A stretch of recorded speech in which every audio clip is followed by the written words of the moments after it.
We are live, and you can start. We don't have the opening? That's what he's about to play. Oh, okay. I thought you were talking to me.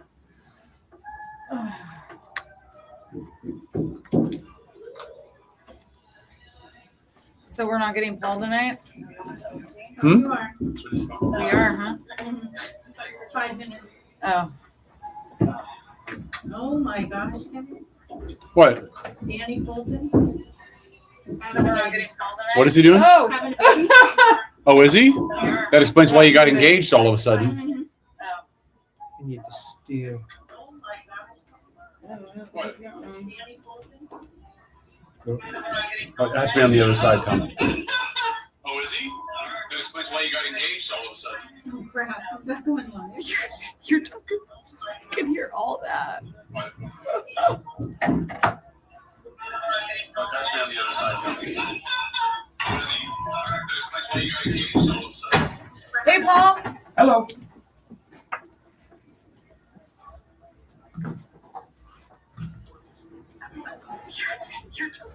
I can hear all that.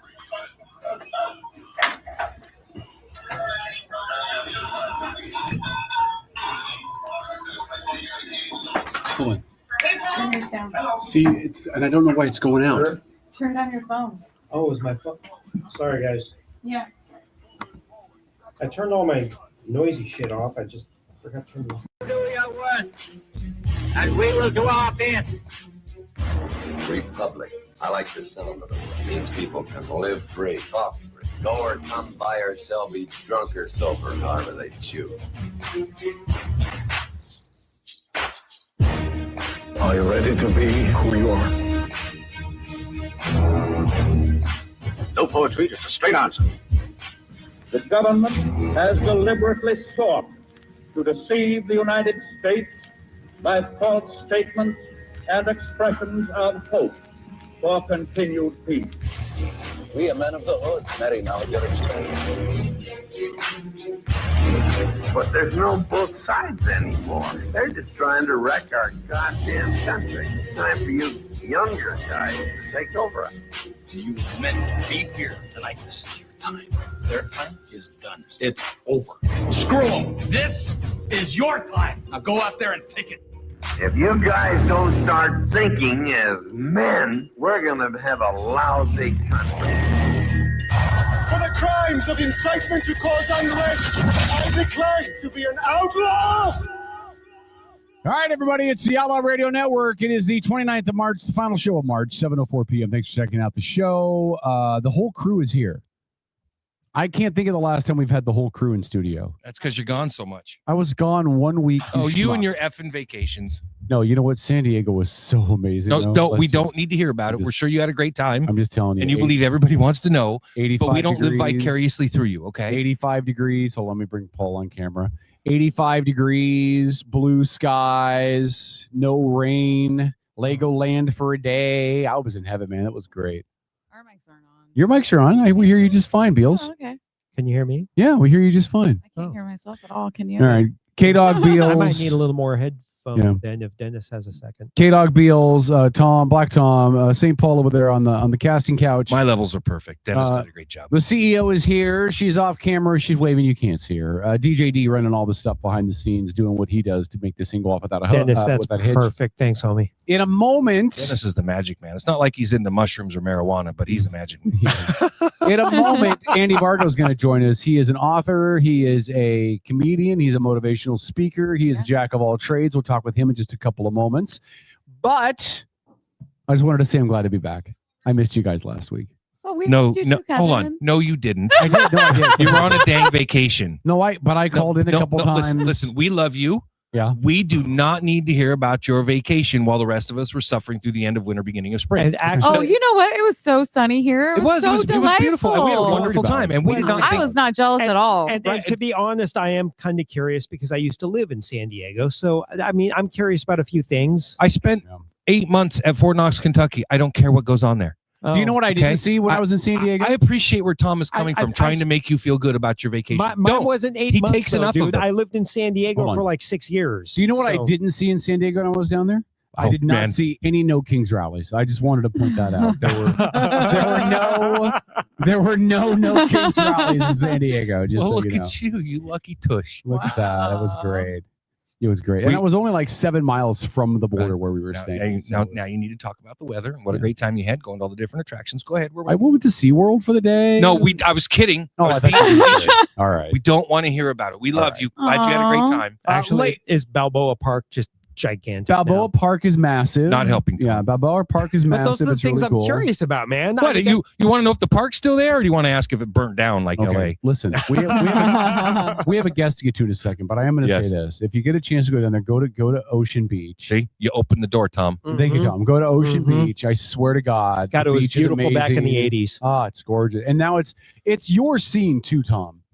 Because it is nothing now but bars, restaurants, live music venues, the whole area down there on the beach. It's totally a Tom zone. That sounds awesome. Weed everywhere, like it smells that's like sweet, it's Tom. madness. I really dislike you right now. Dennis would Why? never This go sounds to work like again. heaven He to would me.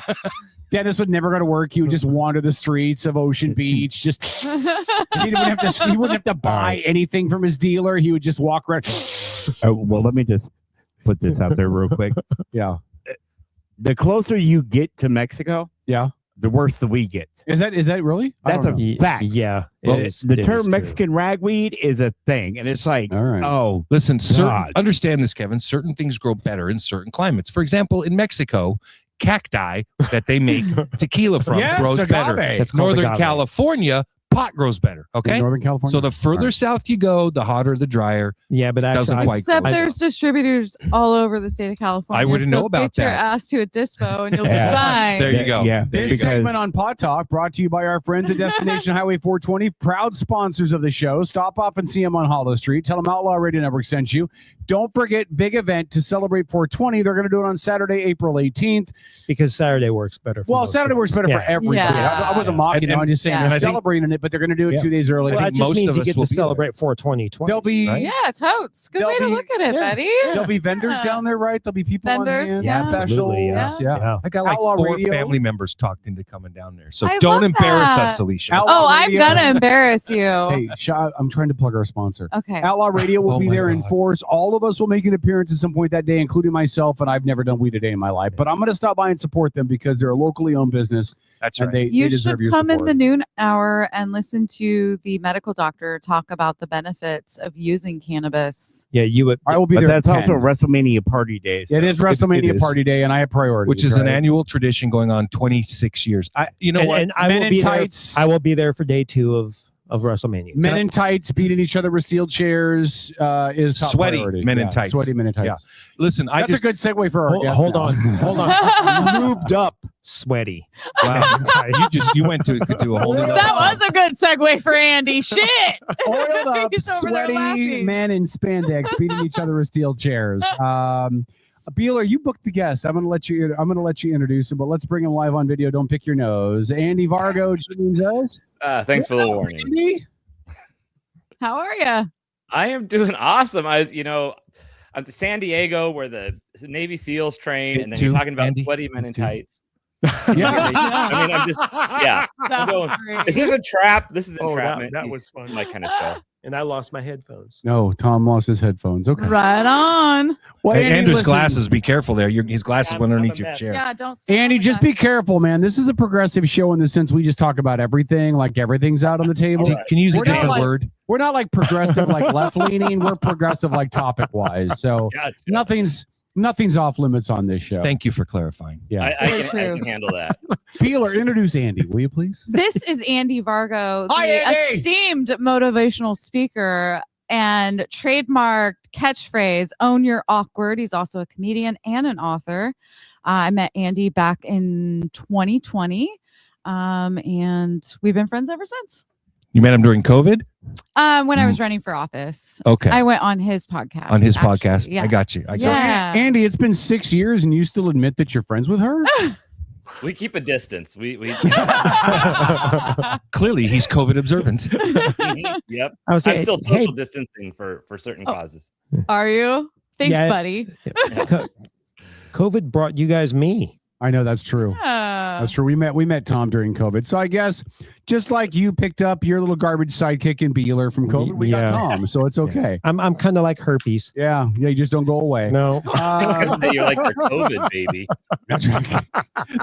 That's Beeler's new nickname. Beeler and Tom, the COVID babies. Perfect. Andy, can you do me a favor and tell me what Own Your Awkward is all about? I did some research about you and your show and who you are and all that, but can you explain it to the listeners, please? Because Kevin couldn't read. Sure. Yeah, I'm happy to. Awkward is what I'm all about. My whole message to the world is that we all have something we feel quirky or funny or insecure about. And that's actually usually what people love the most about us. And we're the last one to see it.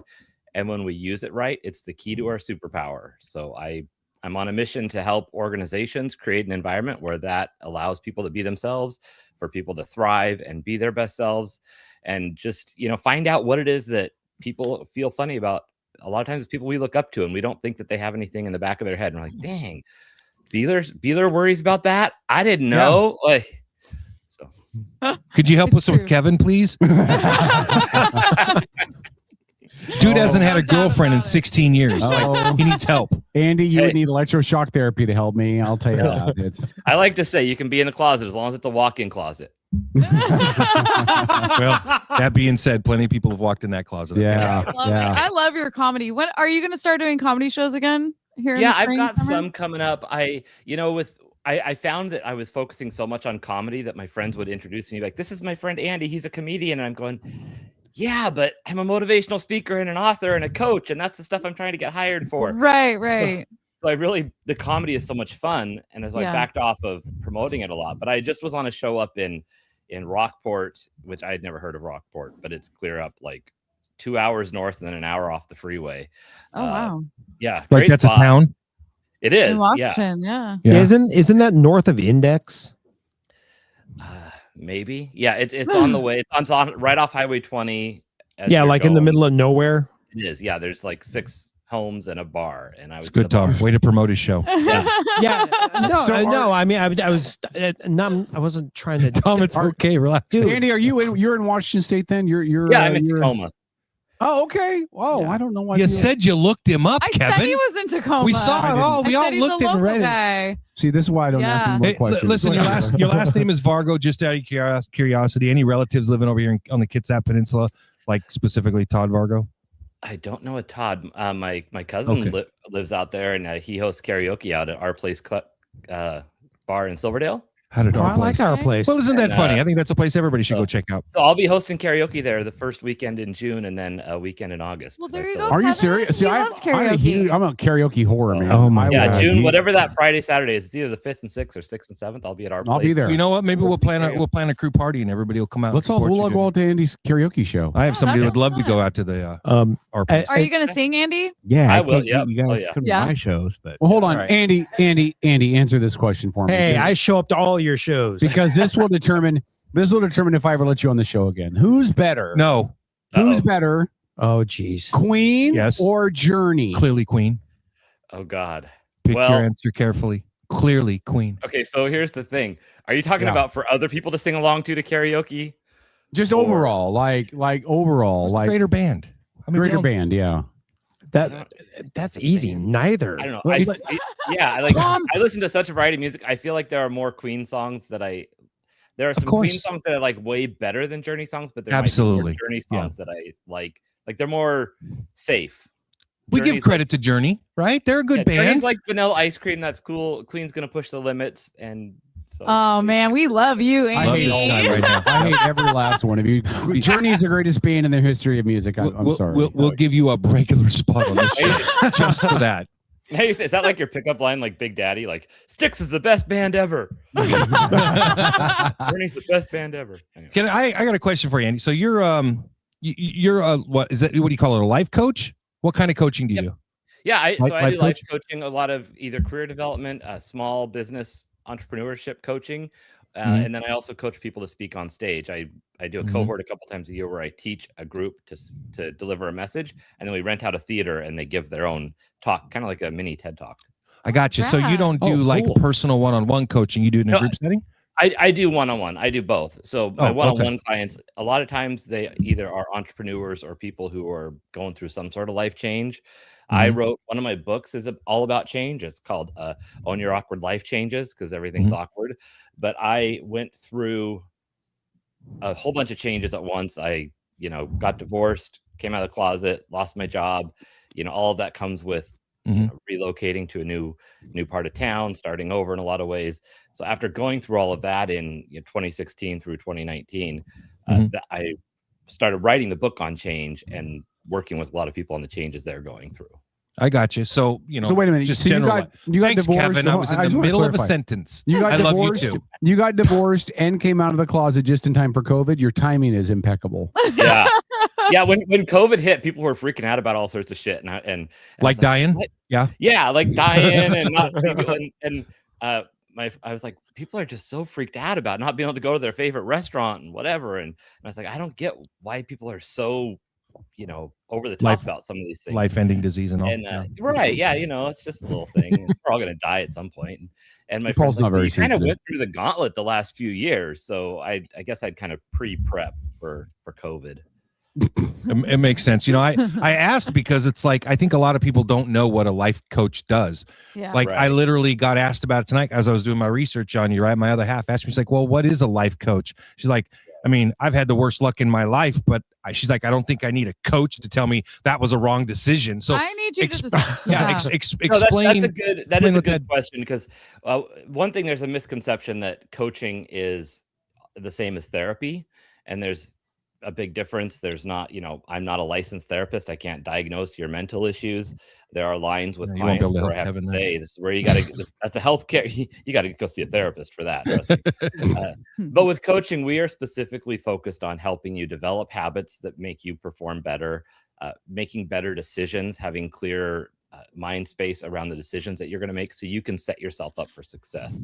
So that makes sense when people have a goal that they want to get to and they just keep kind of tripping over themselves or maybe not knowing how to get there. I have processes that we walk through over a 12 step program, I hate to say, but we essentially have 12 things that we look at each session that get you closer towards developing the habits you need so you can make better decisions, be more effective, and live the life you want to live. Did you go to a school or take some sort of program? I mean, how'd you learn how to do all that? Well, it's been an accumulation of a couple things. One is I did go to a certification. Actually, during COVID, I went through an online academy where you can learn some specific methods on coaching. Another piece of that is I'm always watching and learning and taking other courses and workshops from other coaches. And the other thing is, to coach people, you have to have had some experience that you have already lived that you can kind of tell them what's coming up down the road.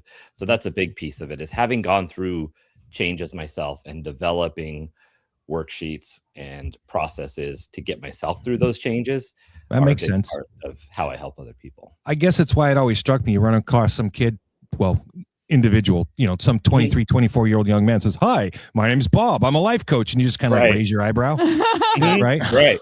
Yeah. No, I have that same thing, because there's a certain amount of experience you need to have had. Now, you don't have to have solved all the problems. You don't have to have won the Super Bowl yourself on a team in order to coach a team to the Super Bowl. However, Patriots prove that. Right, yeah, right. However, you have to have been in the game long enough or been paying attention or learning. So it's a combination of learning some specific methods that work with the psychology of people and the headspace of people, and then your lived experience. So you need that combination of both. I appreciate you explaining that. I got a couple of brothers in a paintball business. We could really use a sit-down prep talk. So I'm just, Oh my God, right. You should develop a program around paintballing. Team building. Yeah. Right. Yeah. Well, as a guy that was part of a paintball team back in the 90s, yeah, we could have used like a life coach kind of sort of thing. Yeah. I mean, well, I'm having my grand opening in 3 weeks, Tom. So why don't you guys invite Andy and come on out? I think that'd be fun. Yeah. I'll go. I'll suit up again. I'll make sure you all get your invites. Yeah.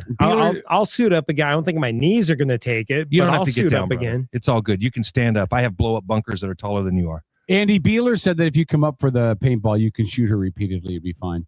Oh yeah.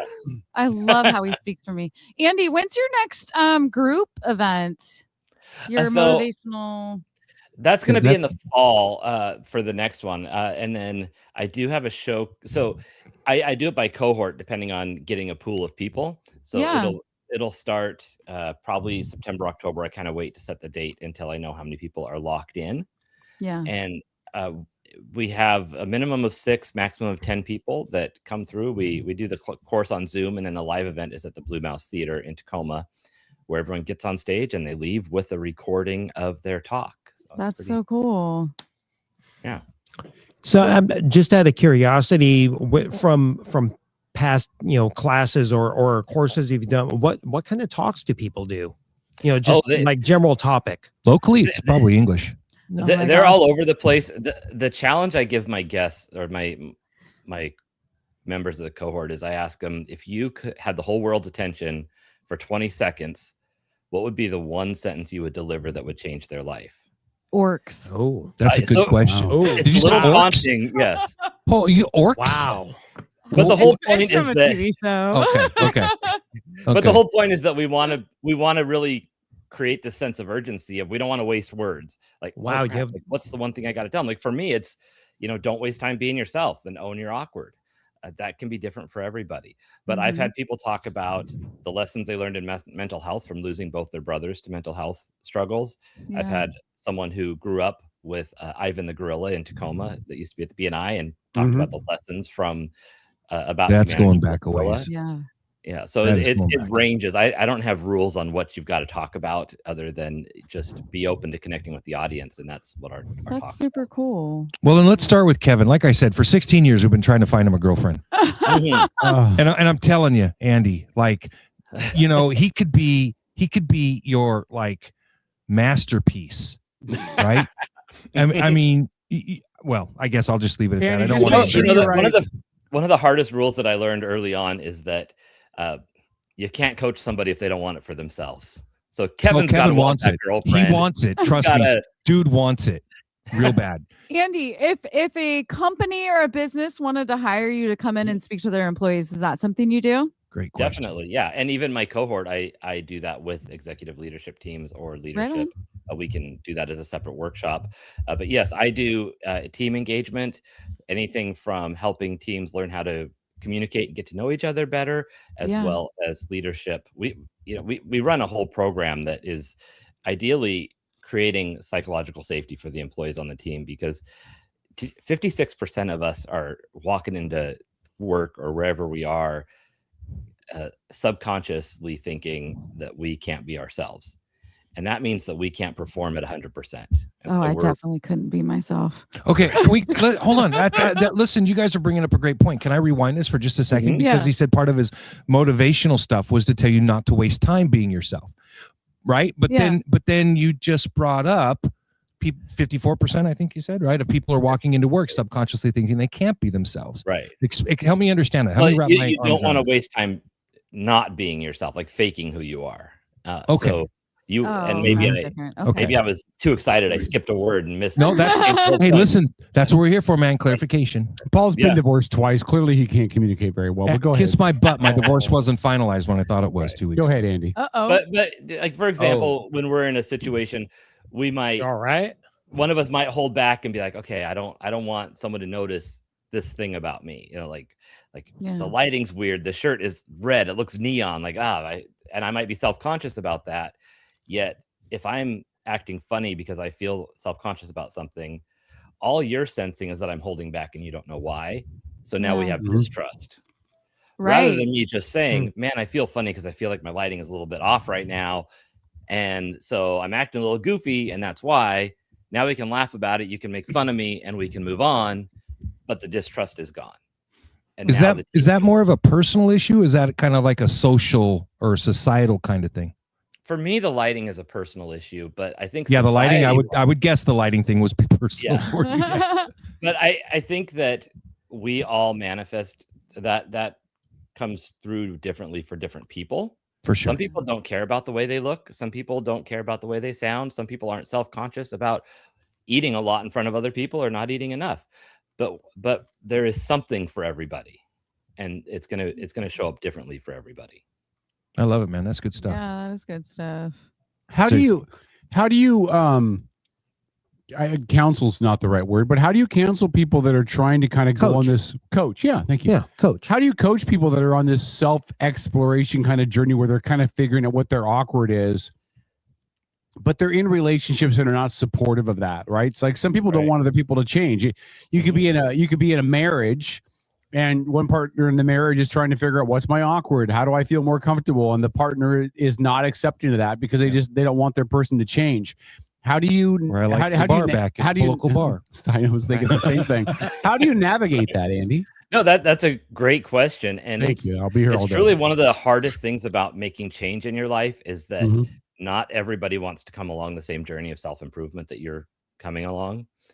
And one of the things that I am a big proponent of is rather than try to take the environment that we are in and figure out how to work within that, look at what a new environment would be like and only choose to bring those things into it. And if you look at remodeling your house, if you're remodeling an old house, every time you start to open up a wall, you're finding surprises and bad wiring and plumbing, and it just keeps getting worse and worse. But if you're building something ground up, you're working with all new materials. And so there's sometimes something to having a fresh break to saying, okay, this is what I'm choosing to put into my life. And that's where, when you're in a relationship, you have to then say, you may have to have a hard conversation with the person that you are with. And it doesn't necessarily have to mean that they have to leave, but that they need to enter your new environment on the terms that work with where you're going to move forward. Right. And sometimes that's admitting, man, I feel like I may have misled you and said I was gay for 20 years while we were married. And apparently that's not going to work out anymore, but I'm only letting dudes into this corner. But so you may have to have some, awareness of yourself of where you may have created a situation that wasn't right.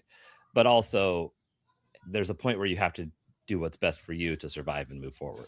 Right. Well, I think you have made an important point there too, right? Which is just because you're on a journey of self-exploration or whatever doesn't absolve you from piss poor decisions that hurt other people along the way. In fact, it probably mandates you to take a little bit of more ownership of that, right? Yeah. Right, exactly. And sometimes you may say, well, you know what? I want to be moving forward in my life in a certain direction, but I may have commitments that may say, okay, that's what I'm going to work towards, but it can't be Monday morning. I'm going to wake up and this is what my life is going to be like. It may be, I'm going to start stepping towards this direction and take steps in that direction, knowing that I have some things that need to be supported, undone, or dealt with as we move forward. Mm-hmm. So it's really, when it comes to each person, that's where individual coaching is so critical, because we talk about your individual situation and we come up with ideas. I'm not here to have, I can't say, oh God, I know what all Kevin's issues are and why he doesn't have a girlfriend yet. But what I can do, guys, can we not do that? But what I can do is start asking him some pointed questions and work through his situation to help him come up with those answers himself. That sounds like a great show. Can we book that? I don't think there's any help for Kevin. Oh, you guys be nice to Kevin. I absolutely believe there's help for Kevin. I'm actually going to come to Kevin's defense here. I think Kevin is very self-aware. Thank you, Tom. That doesn't mean he's fixed it, whatever it is. But Kevin's one of those guys that will talk about his flaws. Oh yeah, he just it doesn't mean perfect. It doesn't mean you try as to fix Tom's processing. Yeah, you can see the wheels turning. Just because he's aware, it doesn't mean he's actually trying to change those flaws. We're talking to Andy Vargo. He's an artist, author, self-help, life coach. He's a comedian. He is a jack of all trades, and he's a funny guy, and he's a friend of Beeler's, which means he's a masochist. Andy, we don't need to dissect me at all, but we can. How do you? Okay, one thing I'm going to ask. Just these are just things that are popping in my head. How do you coach people through that have been through stuff that they just don't want to let go of in their life, that are dealing with stuff that happened in the past and it's just too hard to let go of, or it's scarred them emotionally, or or damage their psyche in a sense that they just can't put it away completely. Be careful, Alicia's sitting next to you. I was saying, is this like a personal question there, Seriously, Kevin? why are you guys? No, I'm asking our guest pertinent questions of what he does, Tom. Shut your yeah. Well, this is Go one ahead, of the Andy. things where I actually have a little different approach because I'm not going to get in your face and be like, let's say you want to get really trim and fit, and you want to, that's what you're saying that you want to do, and you want to get this gym bod, right? You're just like, this is what I want. I'm just like, you don't have to go to the gym every morning at 5 a.m. You don't have to put 2 hours in a day. You don't have to do all these things. And people are like, really? I don't? It's like, well, no, but you won't get that goal if you don't do what it takes to get there. And a big part of the conversations we have to have sometimes is how bad do you really want what you say you're wanting? And if you really want it bad enough, you'll address those things. And if you don't, That's a great point. Then you're going to sit in that space. And as soon as you get scared that your life's not going to change, you'll be more scared that it's not. Like, that was what happened with me. I woke up one day and it was like, shit, there's stuff I need to deal with in my life, or it's always going to be this way. And if I don't make changes, I'm never going to get past where I'm at. It's a whole, you know what happens when you do nothing? Yeah. Nothing happens. That's right. Yeah. Yeah. Andy, if people want to get in touch with you, if they're interested in booking some life coaching, exploring what you can do for them, finding out more about your services and all of that, how do they get in touch with you? My website's got all the information. It's awkwardcareer.com. It's got information on my speaking, my coaching, everything I have coming up, as well as a community that I have. I have some online academy, and I have a free online community where we talk about all things awkward as well. So people can find me there. That is a fun community. I like chiming in when you ask questions. Thanks. I appreciate you being there. Yeah, of course. You can keep her. And then I wanted to ask you this earlier. You talked about all the different roles and things you do. What is the closest to your heart? Like, if you were going to do one of those, would it be comedian? Would it be the life coach? Would it be the author? Like, what would be the thing that's closest to what you love to do? You know, I really like when I get on stage and from a speaking capacity and deliver a message to a group, because you just feel the energy in the room. And hearing from people afterwards talk about things that, to me, I almost forget how powerful they are because I say them so often, but everyone else in the room is hearing it for the first time, and they're hearing it wherever they're at in their journey. So when they come up afterwards and tell me, man, that really hit home, or I experienced this in the past, it really just makes me so appreciate the reach that I have. So I love getting on stage and saying something that's going to make a difference in someone's life. That'll be fun. That's actually a really great reason, man. Yeah, I dig really that. is. Andy, we need to have you on again when we get closer to your appearance to hosting karaoke, just so we can tie it together and promote your appearance in Silverdale. It's a great just idea, for free. Kev. Yeah, And, yeah, because this show has millions of listeners. Millions. Millions. Yeah, I appreciate that. I have about 10 million followers online that haven't found me yet. So I love it. Kevin, they're on their way. The exact same problem. I know. I feel you, man. Whoop, whoop. Yeah, that's right. Future Andy, followers. listen, this has been fun, man. Can we do this again sometime? Definitely. I appreciate it. I'd love to come back anytime. I appreciate the invite. That's Right great. on. And when you come back, we'll actually have you in studio. We're just in Port Orchard. So if you're in Tacoma, right, we're not that far, half hour. Yeah, I can drive. hop over the bridge. anytime. Absolutely. And when you come in, like I said, we'll spend an hour of that show psychoanalyzing Kevin. No. I think it's a great. Nobody wants to listen. I think. to that. Well, Alicia, you can sit over in the other kids' corner because I'm telling you, it's going to be compelling radio. Oh, the number of my exes that would tune in for that show. I'm telling you. Yeah. I think I'm you're telling giving you. yourself more credit than you deserve on your exes there. My exes know how to turn on a computer. They're not much brighter, but they can turn on a computer. Andy, this has been great, man. Let's do this again. Let's stay in touch. And God bless you for having the patience to deal with people like Beeler. God bless you, man. I am just It's fine work that you're doing. ball of Hey. sunshine. I don't know what your problem is. Her and I are gonna go get tacos soon, and we're gonna have fun. And now you're speaking at her level. Oh, you're definitely a friend of Beeler's. Yeah. Tacos. Well, there's nobody in this town that doesn't know how much she loves the Mexican restaurant up the road. I love Mexican. Which one? That's okay. I love the salsa at Puerto Vallarta. Port of Ard. Oh, yeah. I Yeah, love we've the got to salsa. get you fixed. But I did. Because I Los did. Cabos is I had Los Cabos with Brian. It was good. Really It's good. amazing, isn't Yeah, it? It was really good. Yeah, Yeah. that's the best Mexican in Kitsap, All in right. my Yeah. opinion. His name is Andy Vargo. You can find his website, which is awkwardcareer.com. If you're interested in more about his books, you can find those on Amazon, by the way. I did a quick little Amazon search for just your name and the word book after it, and he came up with like 8 different books. Yeah, that sounds about right.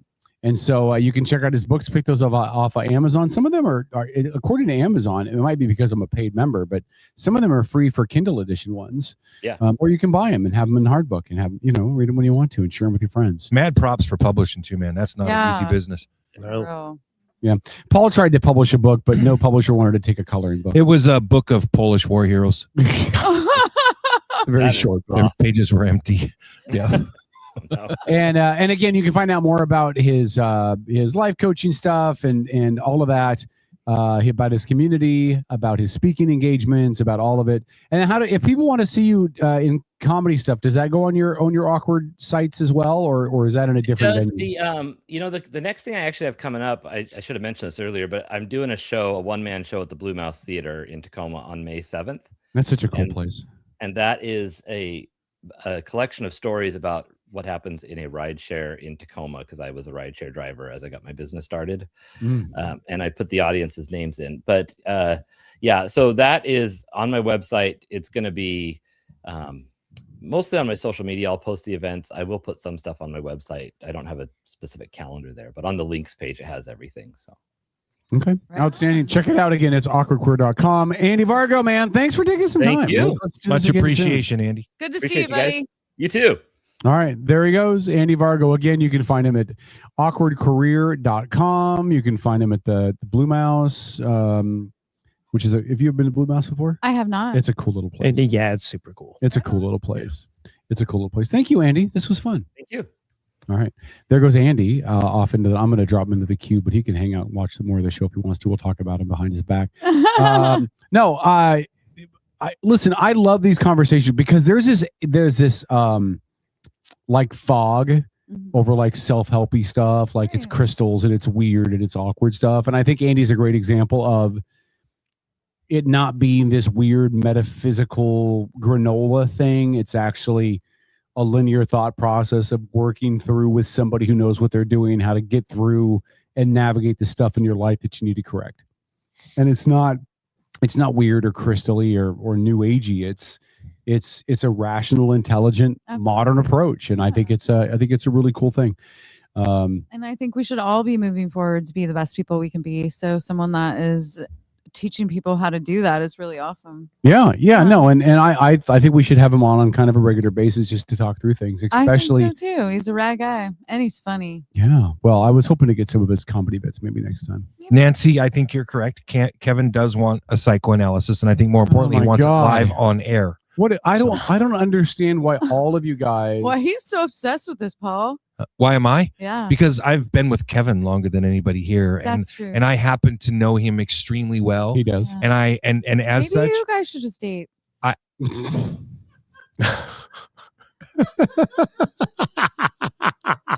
have bad news for you. You are my friend. His face was hilarious. Paul has extra equipment that I'm not enabled to receive. So whatever. I've heard you guys before. A hole's a hole's a hole's a hole. You know what? Oh my God. I support everyone's lifestyle choices. That's just not my lifestyle choice. I love it. Now, what Paul did in the tanks is a whole different conversation. But anything being in armor was not like being in the Navy. We never took our turn in the barrel, buddy. As Paul says, anything in a foxhole works. No, anyway, go check out awkwardcareer.com. Just find out more about it and give it a shot, right? What do you have to lose? Super cool. More knowledge about yourself? Why would you do that? I'm definitely going to get over to watch a comedy show that he does this summer. It seems like he does it more when it's nice out. So, well, we should all go to the karaoke when he does at our place too. No, I think that would be fun. I'm just not a karaoke person. You don't have to sing. You don't have to sing. I don't sing. Drink and I might get the Stones up if someone will drive so I can drink enough. I'll drink. Oh, okay. Yeah, because I'm gonna have to. Andy is still in the chat, by the way. Hold on. I'm going to bring Andy. Can I bring you back on just for a quick sec? Are you good? All right. I'm going to bring Andy back on real quick. Andy, did you hear what she said? She said, I love Andy. He's a great guy, but I'm not going to go to his show because karaoke hurts my ears. I heard that and I cried a little bit. But... See, Andy, we're already better friends to you than she is. Damn. That's okay. Not everybody can stomach it. I would totally go for you. That's not what she said when she thought you weren't here, Andy. When she thought you were gone, she was like, "Fuck him! I'm not going there." Man, the tune changed. I tell you. Your computer. What? I knew he was still Sure there. you did. Oh Sure my you did. gosh. Sure I mean, you did. in Andy's defense, right? It's not about Andy singing for you. It's about other people singing, right?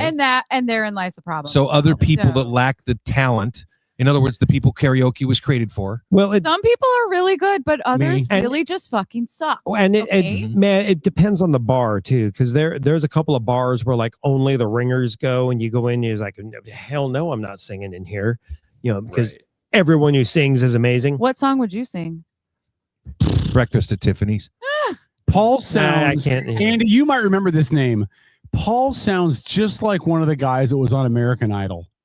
Do you remember Don't you William do it. Hung? No. Do you remember William Hung? Oh, no. She bangs. She bangs. Yeah, that's Paul. There you go. At You know, karaoke. the thing is, you can be really good and you can be having fun. As long as you're having fun, the worst is when someone's really serious about it, but Yeah. also not good. Yeah. When you got 50 terrible singers and then somebody that had a minor record album gets up there to sing, you're just like, dude. Yeah, I can't sing, but you know what? I can fucking dance. There you go. Yeah. Well, how do you think she made her way through college? All right. No. So Andy, funny. Andy, one brass pole and a lot of tips. I know. That was you, buddy. It was she was sort not of the, actually. That didn't pay my way through college, but paid through a lot. She was of not other the things. only woman going to the college admissions office paying in dollar bills. I don't know. What I heard Andy- was that Paul's been with Kevin more than anybody here. So longer. I heard girthier, not longer. Sorry. Oh. Hey, remember what I said about having you on again? I don't remember that.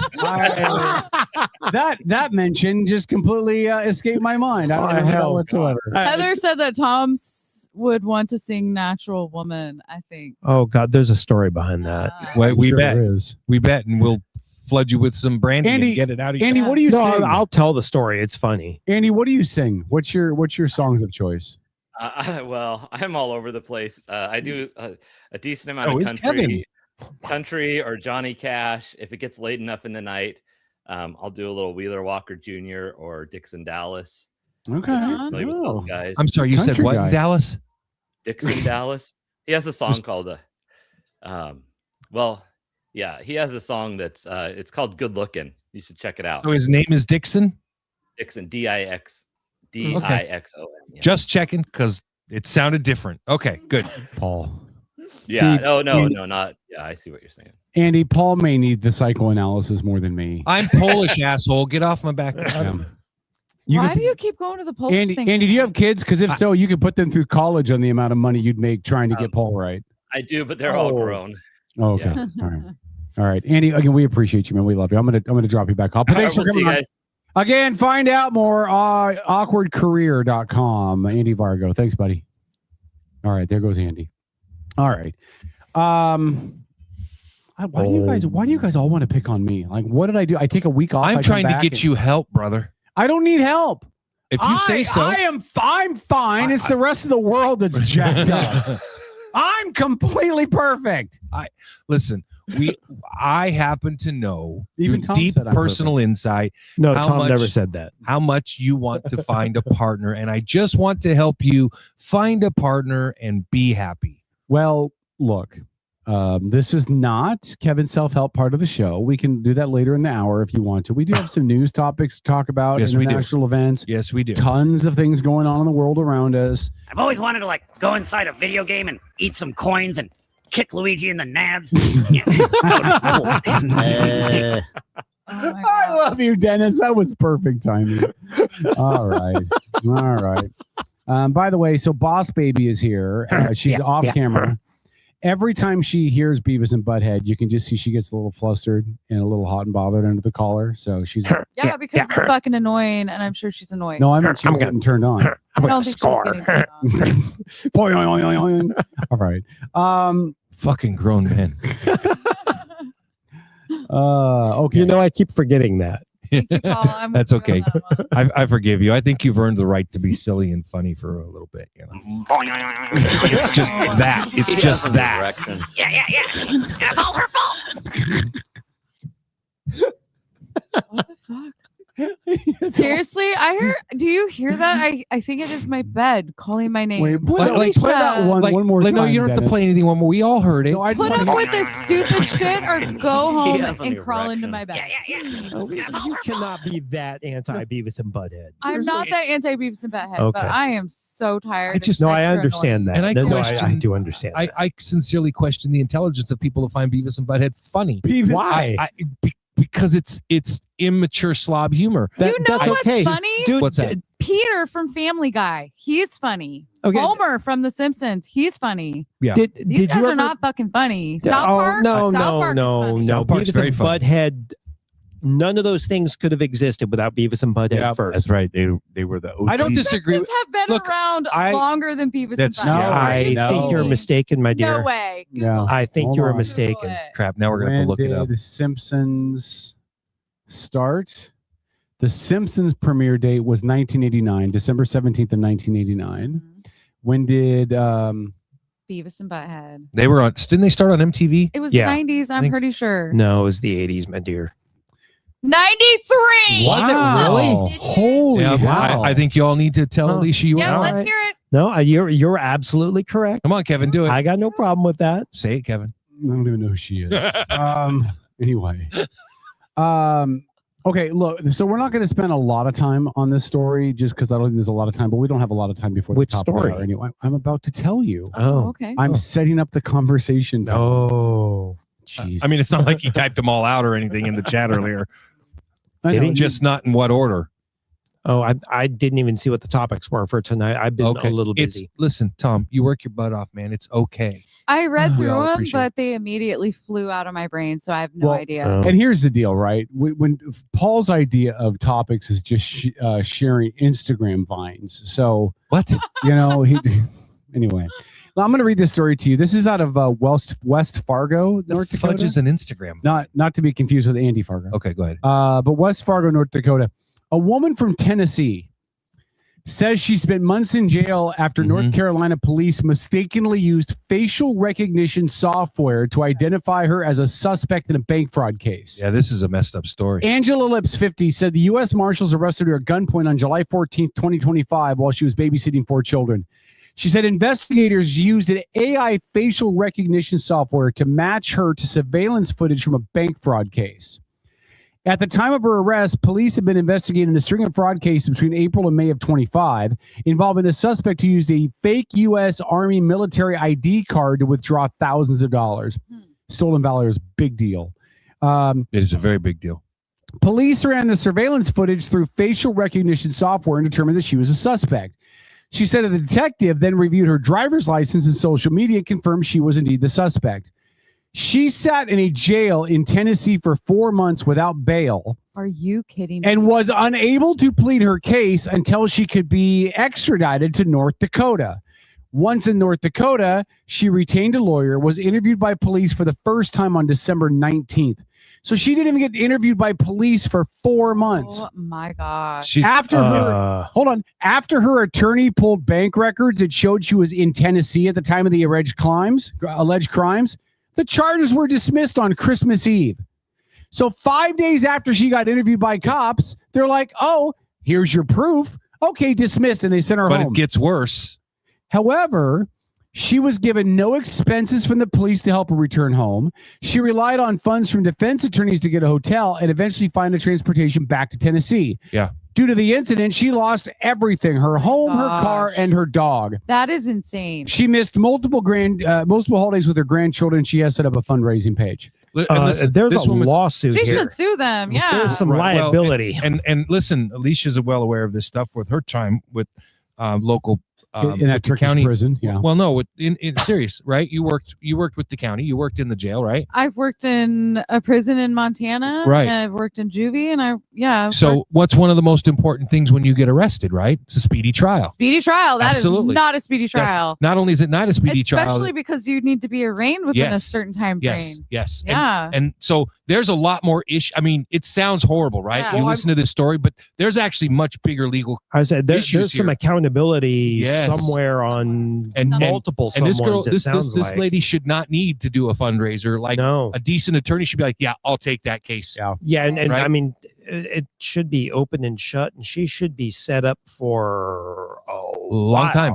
Yeah. So maybe her Well, grandkids too. I mean, this is somebody who, in the way I see this, she had, X amount of time stolen from her.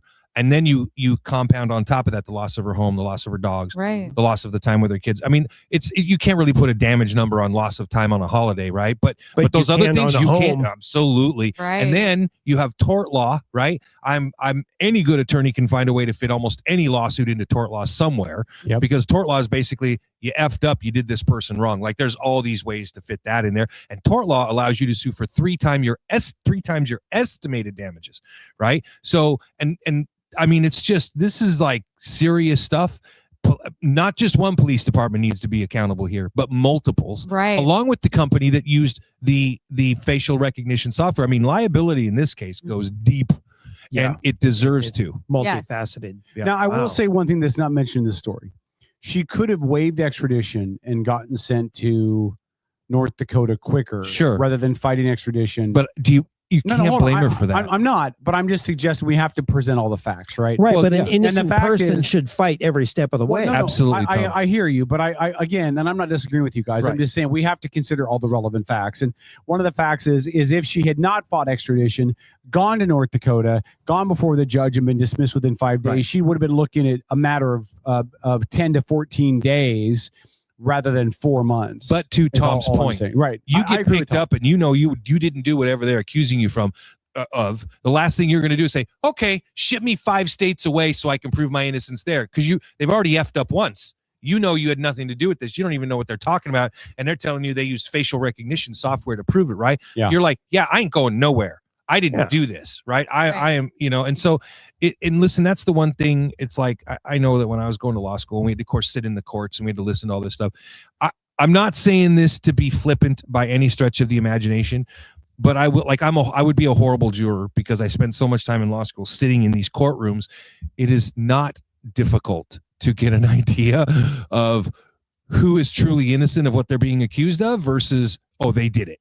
Like, you can tell almost by the demeanor of the person sitting with the defense attorneys, right? You can tell by the look on their face. There are just so many indicators, and I'm, I don't know how much of this Alicia got to see, but like you get some people that come in and are almost proud they got arrested. Yeah. They're like, yeah, I got into a fight at the bar, whatever, right? And then you got people who will protest their innocence from the moment they walk into that courtroom, and you get a sense. That's all I can say. You get a sense. You do absolutely get Yeah. a sense. And you get to know the frequent flyers. and Right, all the frequent that, flyers, well so, said. Yeah, Well, yeah.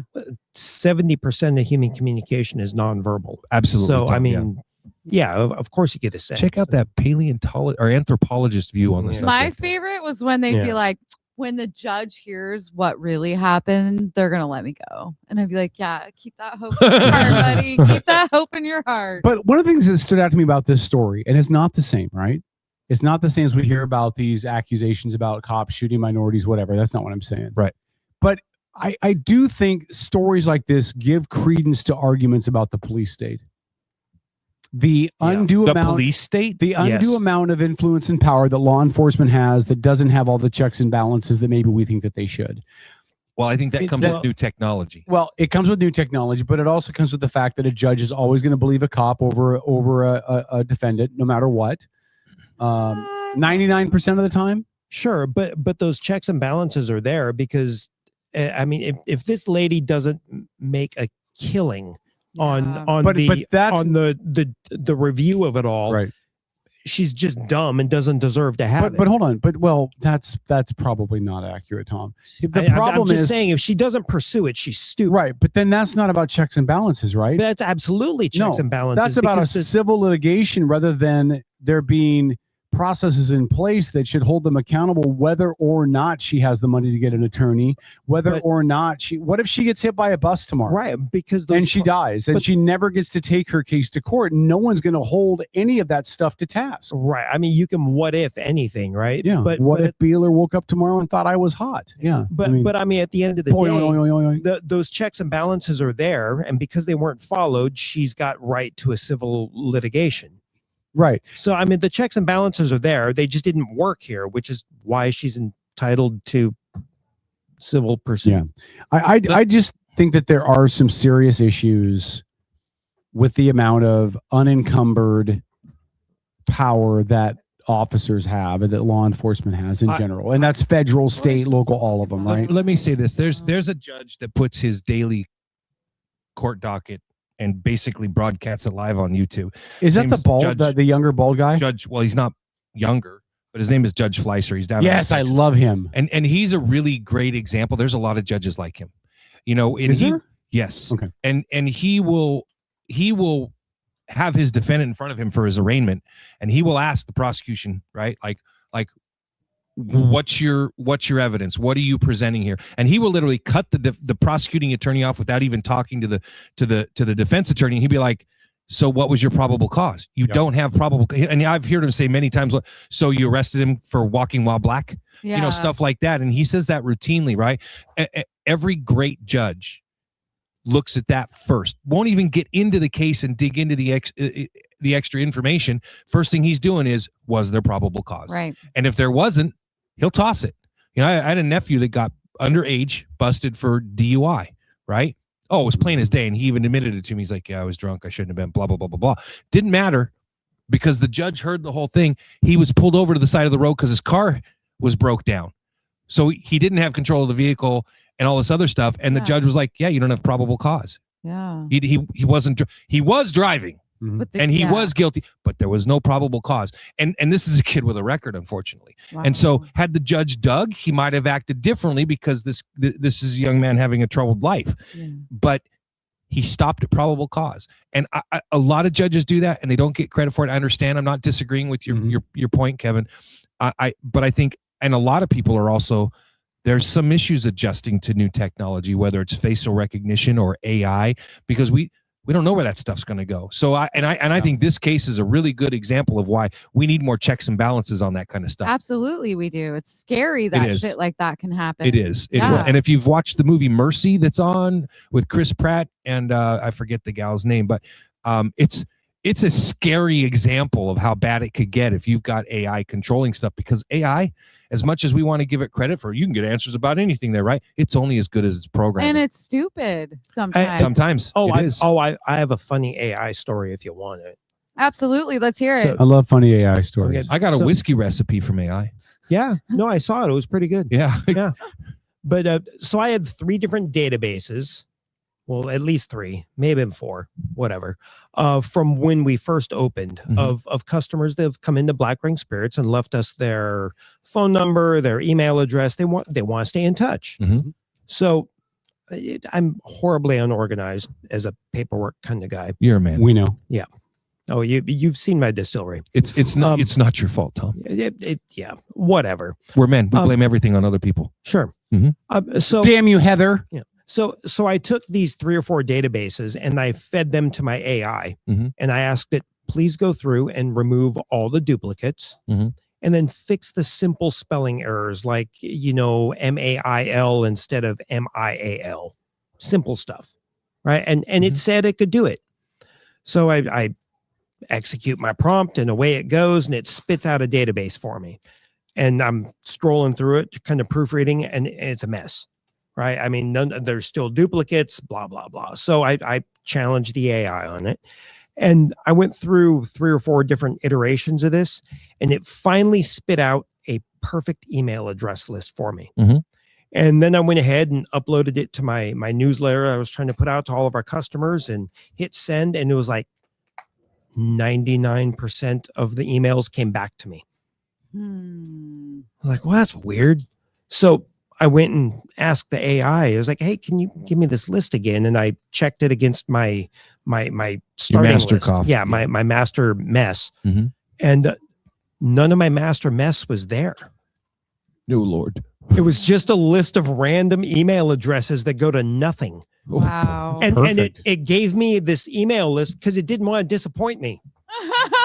So it was trying to execute its It's like job. a child that just wants to make daddy happy. Yeah, it gave me a bucket full of shit. So I Great. That's awesome. I mean, it was terrible. Hey, when you're dealing with kids, remember, it was all food once. Yeah. So, I mean, that's my AI story. Well, that is just another example to prove to me that if we ever get like that kind like of sex robots with AI, We already have those. no, but not real ones, like not mainstream, right? But What, you want Westworld? But I'm not saying I want it. I'm saying if that ever happens, the human race is doomed. Kevin really wants that. No, I'm saying the human race is doomed if that ever happens. Would you marry a robot, Kevin, if she kept you happy, didn't complain, and okay, just checking. No. Just like I would never marry a girl that was once a guy. She can have all the plumbing and everything that she wants to. She's still not. I know I'm transphobic. What can I say? Congratulations. Hey, we all have our preferences. That's true. Okay. And I have a quick side question. Yeah. Yeah, ask away. Can you marry something you own?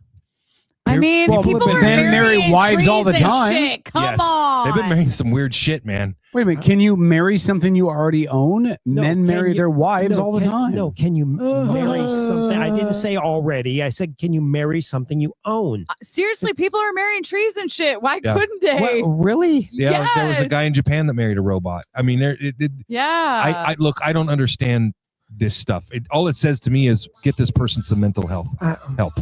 You know, that's so weird. I'm just saying. All right, Paul. Listen. Fact of the matter is, I don't think a robot AI girlfriend would cheat on her husband with a bar back at a sleazy bar in Port Orchard on the waterfront. I just don't think that would happen. That happened to you, Paul? Damn. So we're going to break. All right, Outlaw Radio. When we come back, we'll get into some more national topics. We'll check your comments in chat because I haven't looked at those at all during this show.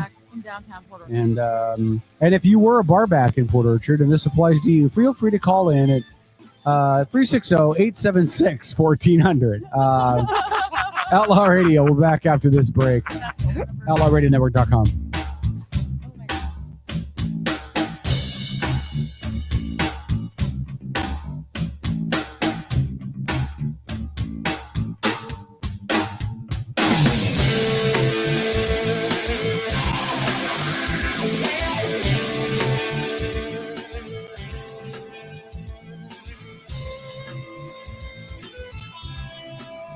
This is the Outlaw Radio Network.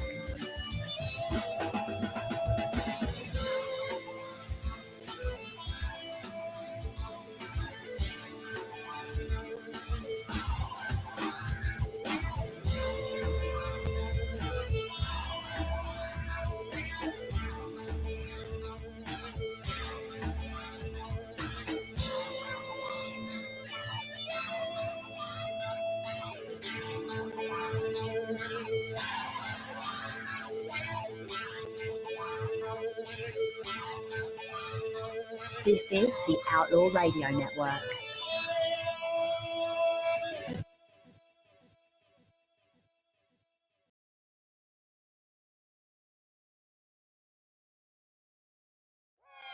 You're listening to the Outlaw Radio Network, powered by our friends at Destination Highway 420, Kitsap County's premier stop for premium selection. Find your destination today, 21 and over.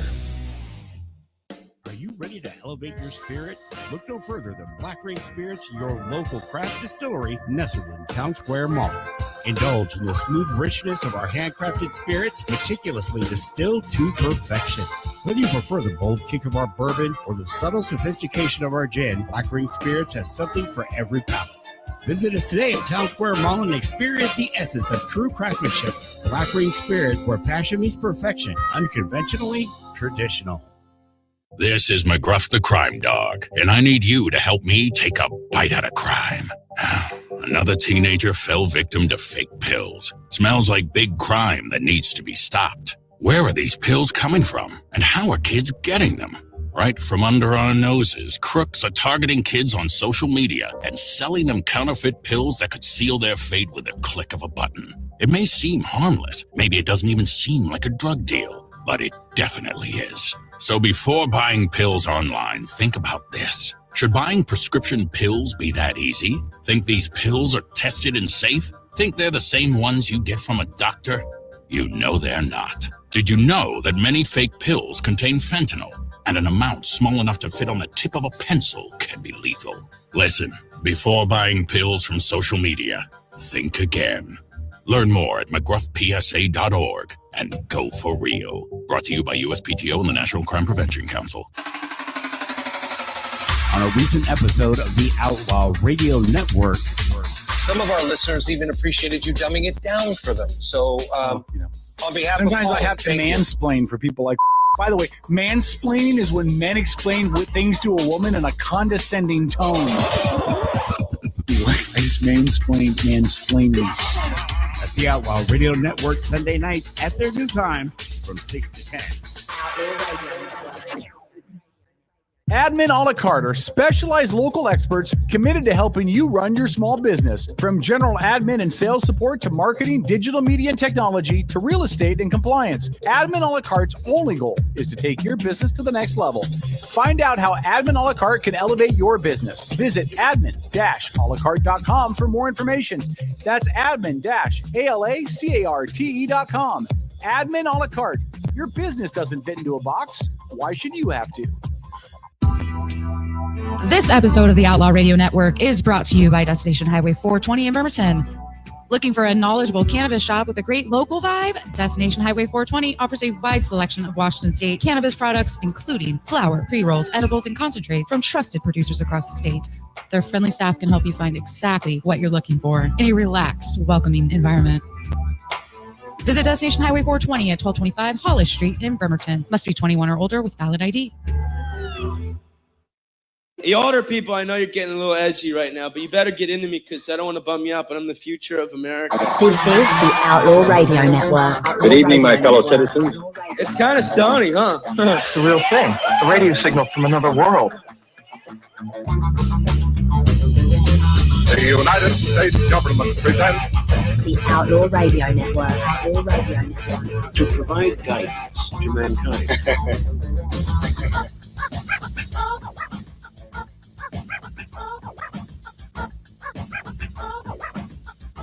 Outlaw Radio 807. Hour number 2. Thanks for checking out the show. Thanks to Andy Vargo for joining us in the first hour. Again, you can find more at awkwardcareer.com. And thank you to Boss Baby for doing such a great job on her. And Boss Baby's phenomenal. She's wonderful. You know, we really do have a great team around here. Dennis does all the stuff that he does so well. Boss Baby's great. Tom is phenomenal that he does and lets us use the venue. Beeler signed our first significant sponsor at Destination Highway 420. Really looking forward to that event they've got. I'm here almost every week. And then there's Paul. Do you know what kind of a surprise it was? So as I've been going around talking, like Amber's dad is a regular user for his health issues. I've been talking to a few people about the event and coming down, I'm like, come down, see me, meet the crew, get them, come down, visit our sponsor. And really for me, that's what it's about, right? To get their foot in the door to support the sponsor. And especially when I told them about the doctor that's going to be there and stuff. And I thought maybe that would be of interest to my mother, right? I had no clue she's got her medical marijuana card. No clue whatsoever. I'm like, you don't ever use the stuff. And she's like, yeah, well, I've tried a few times, but I always use the wrong stuff and it F's me up and, and stuff like that. And I'm like, well, then you really need to talk to some of the people down there. They will help or exceedingly know. Listen to the doctor. Yeah, absolutely. Yeah. So, I think it's great to have these kinds of events. And I'm not somebody who really partakes much in it, except when I'm having my neurological issues with my RLS, and then I really partake because it's the only way I can sleep. Right. But having had a dad that his body was so messed up from Agent Orange, both legs amputated, kidney dialysis, all this stuff, and I tried everything to get him to just try this stuff because my brother was a pothead, so the stib was all over the place. Right. He wouldn't. Right. Because he's like, no, it's against the law. And I'm like, Dad, I'm trying to improve your quality of life here. Just trust me. Right. And he would not, because he grew up in the 50s, Vietnam vet. And he's like, nope, it's against the law. I'm not going to touch it. Dad, it was rough. And that was a big reason for us when we were doing the show and they first went to legalize it. Yeah. He was my motivation to push for it. I never touched the stuff. Yeah. Had never touched it. And I didn't until my RLS developed, right? Right. But I listen, something that comes from nature, Yeah. there's no excuse for it to be even really, in my opinion, regulated. I know, very gold. I agree. I'm not disagreeing with you. But yeah, I mean, look at me. Kratom gave me a new lease on life, right? And this is a substance. It's a tree leaf ground up. That is it. It's a tree leaf, and it gave me a new lease on life, and has done so much for me, right? And yet, the feds still tried to make it a level, a substance that needed to be licensed and regulated and everything else. It's just like a tree leaf, man, a leaf.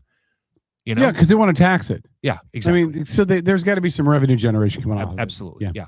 But anyway, that's my soapbox. Sorry. Well, listen, earlier I named off what everybody on the show has done to contribute, and I didn't get to Lori yet before I poked fun at you, Paul, but we have not yet been sued by the state of Washington, and the FCC has not come to our doorstep. Well, they can't anymore. Well, but they could have before, and that's all because of the hard work of our CEO. Well, let me tell Lori's done a wonderful job. Let me tell a 30-second story explaining why having Lori is so important, right? Years ago, when Kevin and I were on radio, the guy that owned the station, his name was Jameson White. And if you think Kevin has a big mouth, you can't imagine. This guy had a picture of his face superimposed on Conan the Barbarian and did his best to convince everybody it was really him. Like, he did not flinch. Kevin and I are like, it's from the movie, dude. Yeah. Nope, that's me. And he believed it himself, right? But Conan the Barbarian was actually like 6'8" or whatever, Right. and he was probably like 5'2". But go ahead. He was short. But anyway, the point was he was doing a live show one day, and he was having an issue with the tax man. This dumbass decided he was going to start flipping the tax man grief on air by name, and then couldn't figure out why the tax man had a vendetta against him. It's just like, I mean, I don't remember. Can't speak for Kevin, but I can remember sitting upstairs in the radio station, and Jameson's just going off about the freaking tax man. It's like, dude, you went on air and you blasted the guy like on radio, and the dude's just doing his job. Next thing he knows, he's got a freaking tax warrant on the outside of the door at the radio station. Funny. And he's like, this son of a da-da-da-da-da-da-da. And he did not let it go. and it's like, I mean, talk about reaping what you sow, dude. There are just some canoes you shouldn't stand up in. Anyway, that's a good analogy. I like that. That's a analogy, really good actually. one. I've not heard that before. There's some canoes you just don't stand up in. Right? All right, I want to ask you about this conversation because I've heard it from a couple different news sources lately, and some of the specific facts tend to waver a little bit based on source to source. But I think we can talk about the overview, the implications of the overview, and this might be a really quick conversation. I just don't know how you guys feel about it. A lot of accusations being made against Pete Hegseth. So he's the director of the Department of War, formerly the Department of Defense, housed in the Pentagon. And there's a lot of accusations that are being made about the choices that he has made and who gets moved forward for appointment as general. At least two of the people that were on the short list to be appointed and promoted to general were removed off. Two of them were women and two of them are African-American men.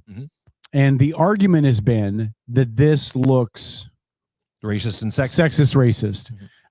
Which again, some of the administration's comments about DEI and when he got rid of Lloyd Austin, dude, was a joke. But he came out and said, I don't really think you got this because you were qualified. I think you got this because you were black. Yeah, he did. So well, and in my opinion. Yeah, and I'm not saying he did or didn't. I'm just saying that the administration has made noise about this stuff before. So we're not making up a story where there is no story. There's comments that the administration has said about DEI and moving people along based on their sex and their race. And to your point, the comments that are made by the administration are such that they want people promoted and placed in positions as a result of merit.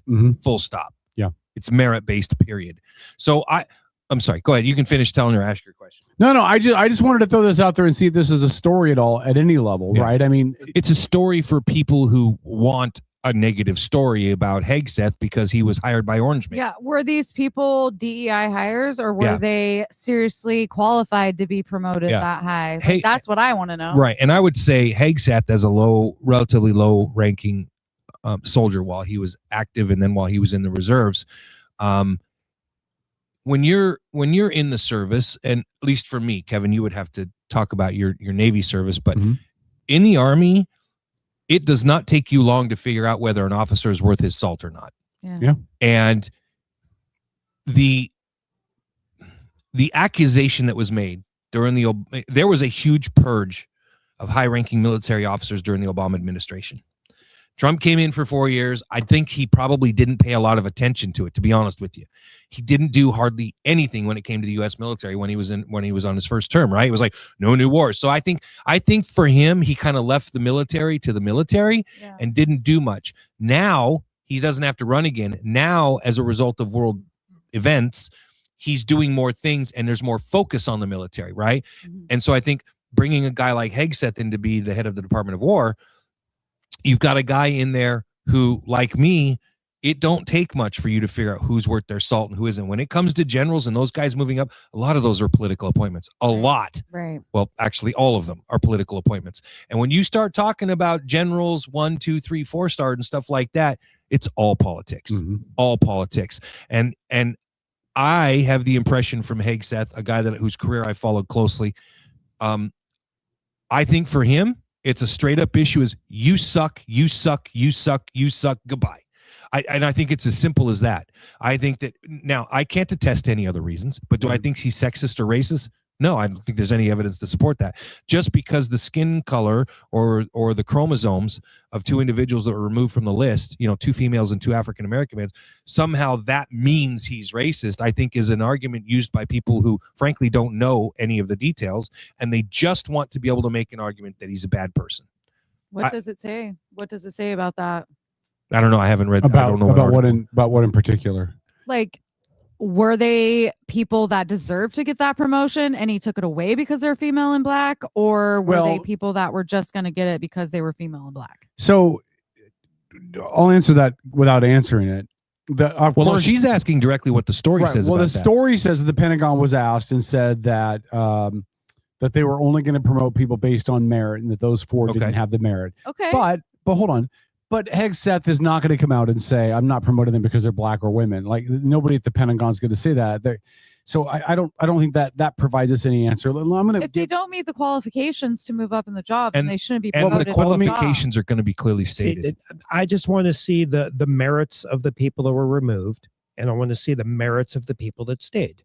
Yeah, I don't think we're privy to that. So. Yeah, we're not. I'm sure we're not, but that's the only way you can really get down to the bottom of the conversation. I don't disagree. There's 3 things I want to push back a little bit what you said though, Paul. Go ahead. And again, I'm not saying that this is or isn't valid for sure reasons to hold them, but just 3 things that pop up. One, the administration's comments in the past about DEI.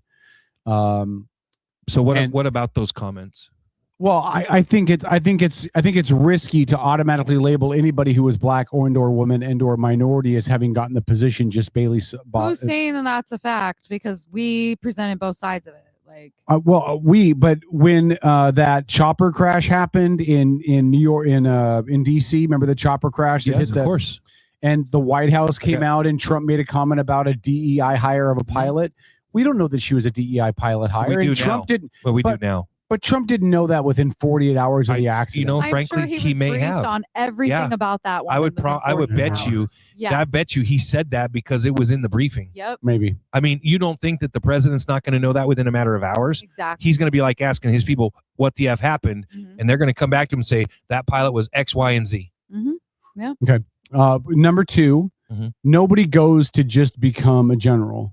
You got to be in the military for 25 years to make it that far. Or longer, for sure. Or longer. You have to start off as an ensign or as a what is it in the Army? Well, you go to West Point, you come out an officer or officers candidate school. Yeah, whatever. but what's your initial rank? What's your initial rank? You're an an 01. What's an 01 in the Army? It's a second lieutenant. Okay, and so first lieutenant. Yeah, in the Navy, it's an ensign, right? So you can start out as a low level officer and work your way up. So they didn't just make it to full bird colonel or whatever based off what they had to make. One of my best friends is a full bird colonel. Yeah. But they had to make steps to get to that point, right? So it's not like there's classes and courses and all of these things that you got to take. But once you get to about major or lieutenant colonel, at least in the Army, right? From that point on, it's basically you better make friends in the right places because everything starts getting political. It is all very political, yeah. The third thing is that it looks awkward when the 4 that were pulled off, 2 are black and 2 are women. So I'm not pushing back on that, Right. but let me make this comment about that. It only looks awkward for people that are looking for an excuse to complain. To me, I don't. It's a point of divisiveness until all of the information's available. Correct. So, okay, 4 people were removed. How many people stayed? Or a better question is, were they the only 4 that were removed? Well, as of what I'm hearing, there were 6. 6 that were removed? The other 2 were also African-American men, but there's some questions about them being removed, so they haven't been covered in it as much as the original 2. And it's still a question of, okay, how many stayed? I don't know the answer to that. Right. And then things that we already determined we're probably not privy to is what were the merits? Right. And what's the criteria? And it's also the other part of that is that part of the merit-based issue for promotions in the military, like you can't take, this is going to sound sexist, but it isn't, right? But you can't take a female general who's been in charge of supply and logistics for 20 years, right? Wherever she's at, whatever she's doing, and put her in charge of the 101st Airborne. Right. No. Like so I don't know what they were looking to promote for or what those criteria were, but what I do have to do, at least initially until I have other evidence stating otherwise, is trust his judgment.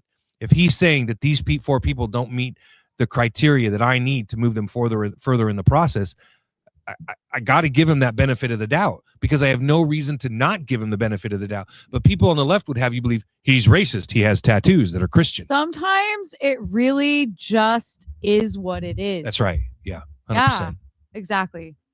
Yeah. Like people are bagging on Hegseth, calling him a racist because he has Deus Vult tattooed or because he has the Jerusalem cross tattooed. So they're saying, well, that means he loves Israel and he's going to do everything he can because that's a Crusader tattoo. Well, as a matter of fact, it kind of is. The nightly order that defended the city of Jerusalem, that's the Jerusalem cross. That's what they, and are we suddenly calling somebody a racist because he has religion?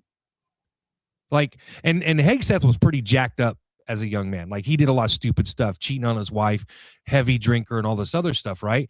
And he turned his life around, and he credits that to Christianity and Christ. So, it's really hard for me to make that leap and say, well, because he has that tattoo, he's X, Y, or Z, when there's been no corroborating evidence. And we live in a world today where almost half of America hates absolutely everyone and everything that has anything to do with the Trump administration just because they're associated with the administration. And like that's logic exactly and reason goes out the window Yeah. with this stuff. Yeah. Trump derangement syndrome Is real. It's so real. Yeah, I would broaden it out more and just say about half of America hates about the other half of America. Yeah. I think that's a valid point, Tom. I don't would think probably. it's that. I would- don't think it's halvesies. I mean, that's why I said about. I think it's Yeah. 20% on each side. Like maybe 20% of people on the right hate the left, and maybe 20% of the people on the left hate everyone on the right. Maybe. Yeah. But even that's too high, right? And I attribute that I hope directly so. to social media, keyboard warriors, and news outlets that want to drive monetary consumption. Yeah. One last thing I'll tell you. This is from an article from militarytimes.com. Mm-hmm. There are no women in the top ranks of military leadership currently. Okay. None. There was the first female head of the U.S. Navy Academy was reassigned. The vice admiral who was the U.S. military's envoy to NATO was fired. And then another lieutenant general in the Air Force was let go as well. Again, I think for me, the challenge is if you're recruiting, which military recruiting is always a bit of an issue, right? Not when Trump's president. We got to be clear about that. Well, it was while Biden was president, and it was while Obama was president. Recruiting was way down. It's not But now. when It's good now? within a month or 2 months, recruiting numbers hit exactly where they needed to be. Really? Okay. This is going to sound like I'm picking on the left, and I guess in a way I am. But when you have a president, easy targets. When you have a president that's on the left, all you have to do is look at the numbers. People ask me why I ETS'd. Why did I get out? Well, President Clinton compelled me to. Why? Because I was in M1 Abrams tank because commander. you were don't ask, don't tell. That was a policy while I was in, but no, that's not why.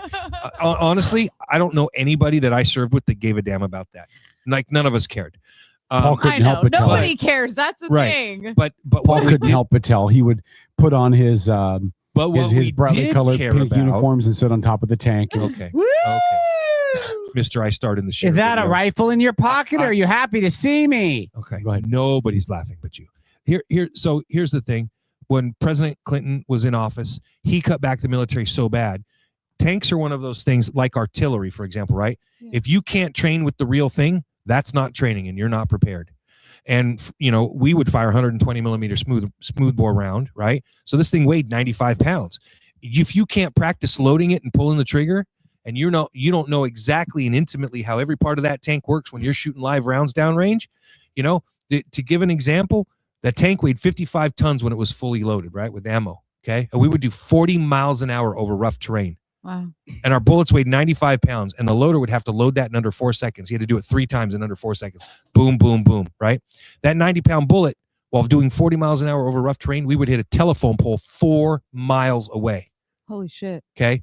If you don't get to practice with that stuff, you're not prepared for combat. Yeah. No. Okay? And he took that away from us because, quote, the rounds cost too much. Like, I'm pretty sure history tells us when you don't get a chance to practice with live rounds, you ain't prepared, you know? So instead it's like learning to drive without being allowed to have a car. Right. So for me, that was, you know, the final say. And I didn't re-enlist until my wife at the time was pregnant. And at that moment I was like, oh crap, I need to re-enlist. I need the extra money and the healthcare benefits. Mm-hmm.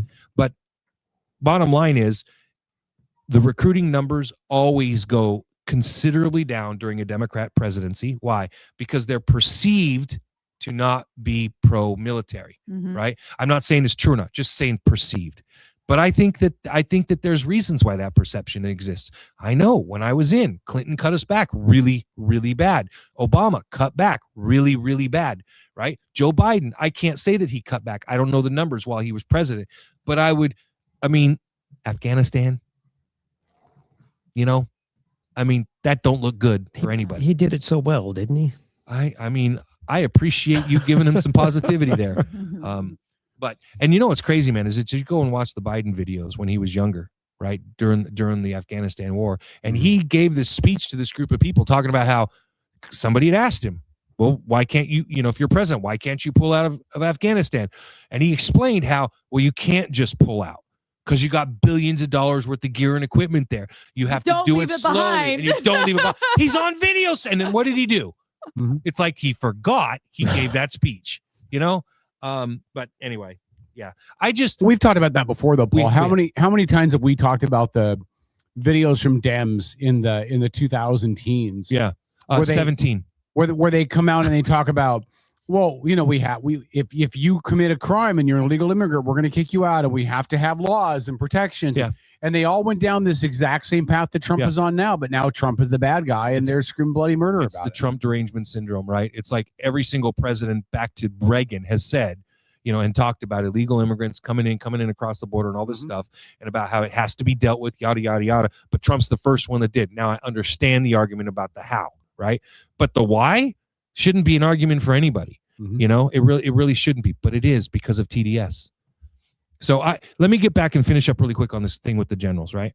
I don't think that there is an issue there. Again, I think it's only an issue because people on the left want to make it an issue. They want to make it look like a valid criticism. But I don't see any evidence to support that. Do you think optically it's an issue? Well, it's optically an issue for it's optically an issue, especially for people on the left. It's one more issue for them to cling on to and say, see, look, he's racist, he's sexist, yada, yada. And that's what I hear all the time. Did you see what he did today? Oh, right. Yeah, I don't want to hear it. Don't care. Yeah. Nope. Yeah. Not in my house. It's kind of crazy how bad. I mean, and people will post. We're now at a point where, and I know some people on the right do this as well, but it's a far smaller percentage. People on the left find any bullshit story that meets their narrative, right? And they repost even on both sides. I think it was worse actually, probably 4 years ago. When Biden was president, people on the right were doing that a lot. Yeah, totally. Especially, and I hate to say this, folks, but if you were one of those QAnon people, just seek help. That was just the most god-awful, ridiculously stupid thing that people would believe. I mean, I can't tell you how many times I heard this, Kennedy's alive. He didn't die in a plane crash, and he was great friends with Trump. And Trump's going to bring him back to the fold and show everybody that he's still alive. No, he's dead. He died in a plane crash. He's not magically coming back to life. Like, and you would hear it over and over. Well, Q says blah blah blah. Like, if you have your head examined. Do you know that when JFK Jr. came out with his George magazine, I had every single edition of that. I that does not surprise me. Every single edition. I never read a single edition of it. And I would read those just over and over. I was probably like, what, 12 or 13? There was an article that just, there's the Kennedy and Bissett show that's on right now on Netflix. I haven't watched it yet, but I plan to. But there's an interesting interview, and I don't know if it made it in the documentary or not, where Trump talks about him because Trump and him were friends. Right. And Trump was convinced that the Kennedy family was kind of buying him a congressional seat. And by that, I don't mean paying for it, but I mean putting in the money to ensure that he won the congressional seat. Right. And Trump felt he was going to end up being president. He was convinced. So, well, remember, there was rumors he was going to run for Senate out of New York in 2000.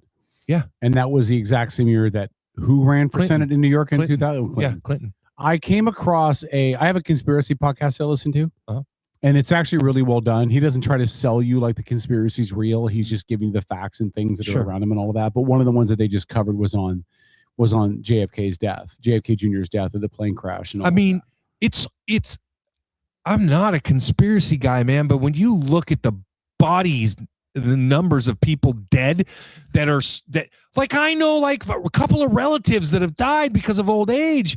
This woman has a graveyard that follows her everywhere she goes, man. It's kind of hard to play it off.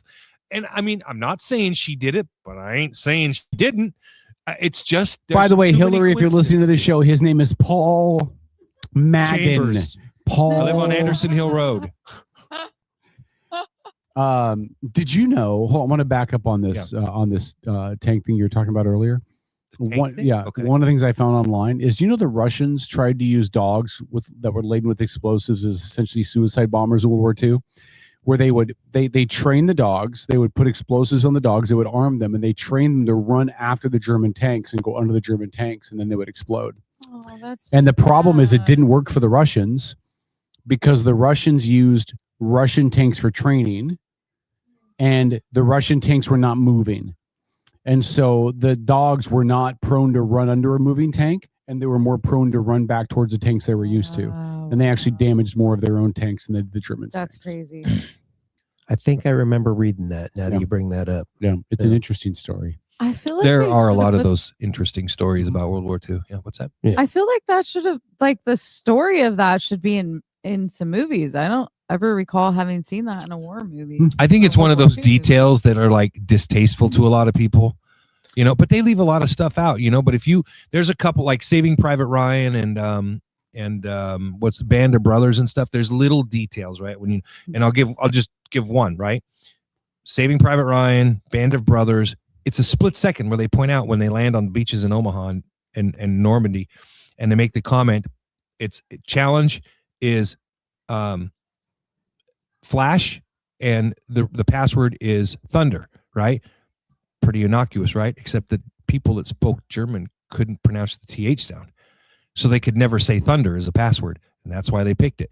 So there's interesting little details like that all over the place. So but to be honest, I had not heard about the dog story, but yeah, I'm gonna have to go. I'm gonna have to go read about it because that one made me mad as a dog lover for sure.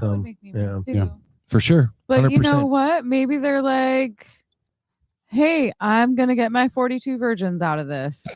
Muslims.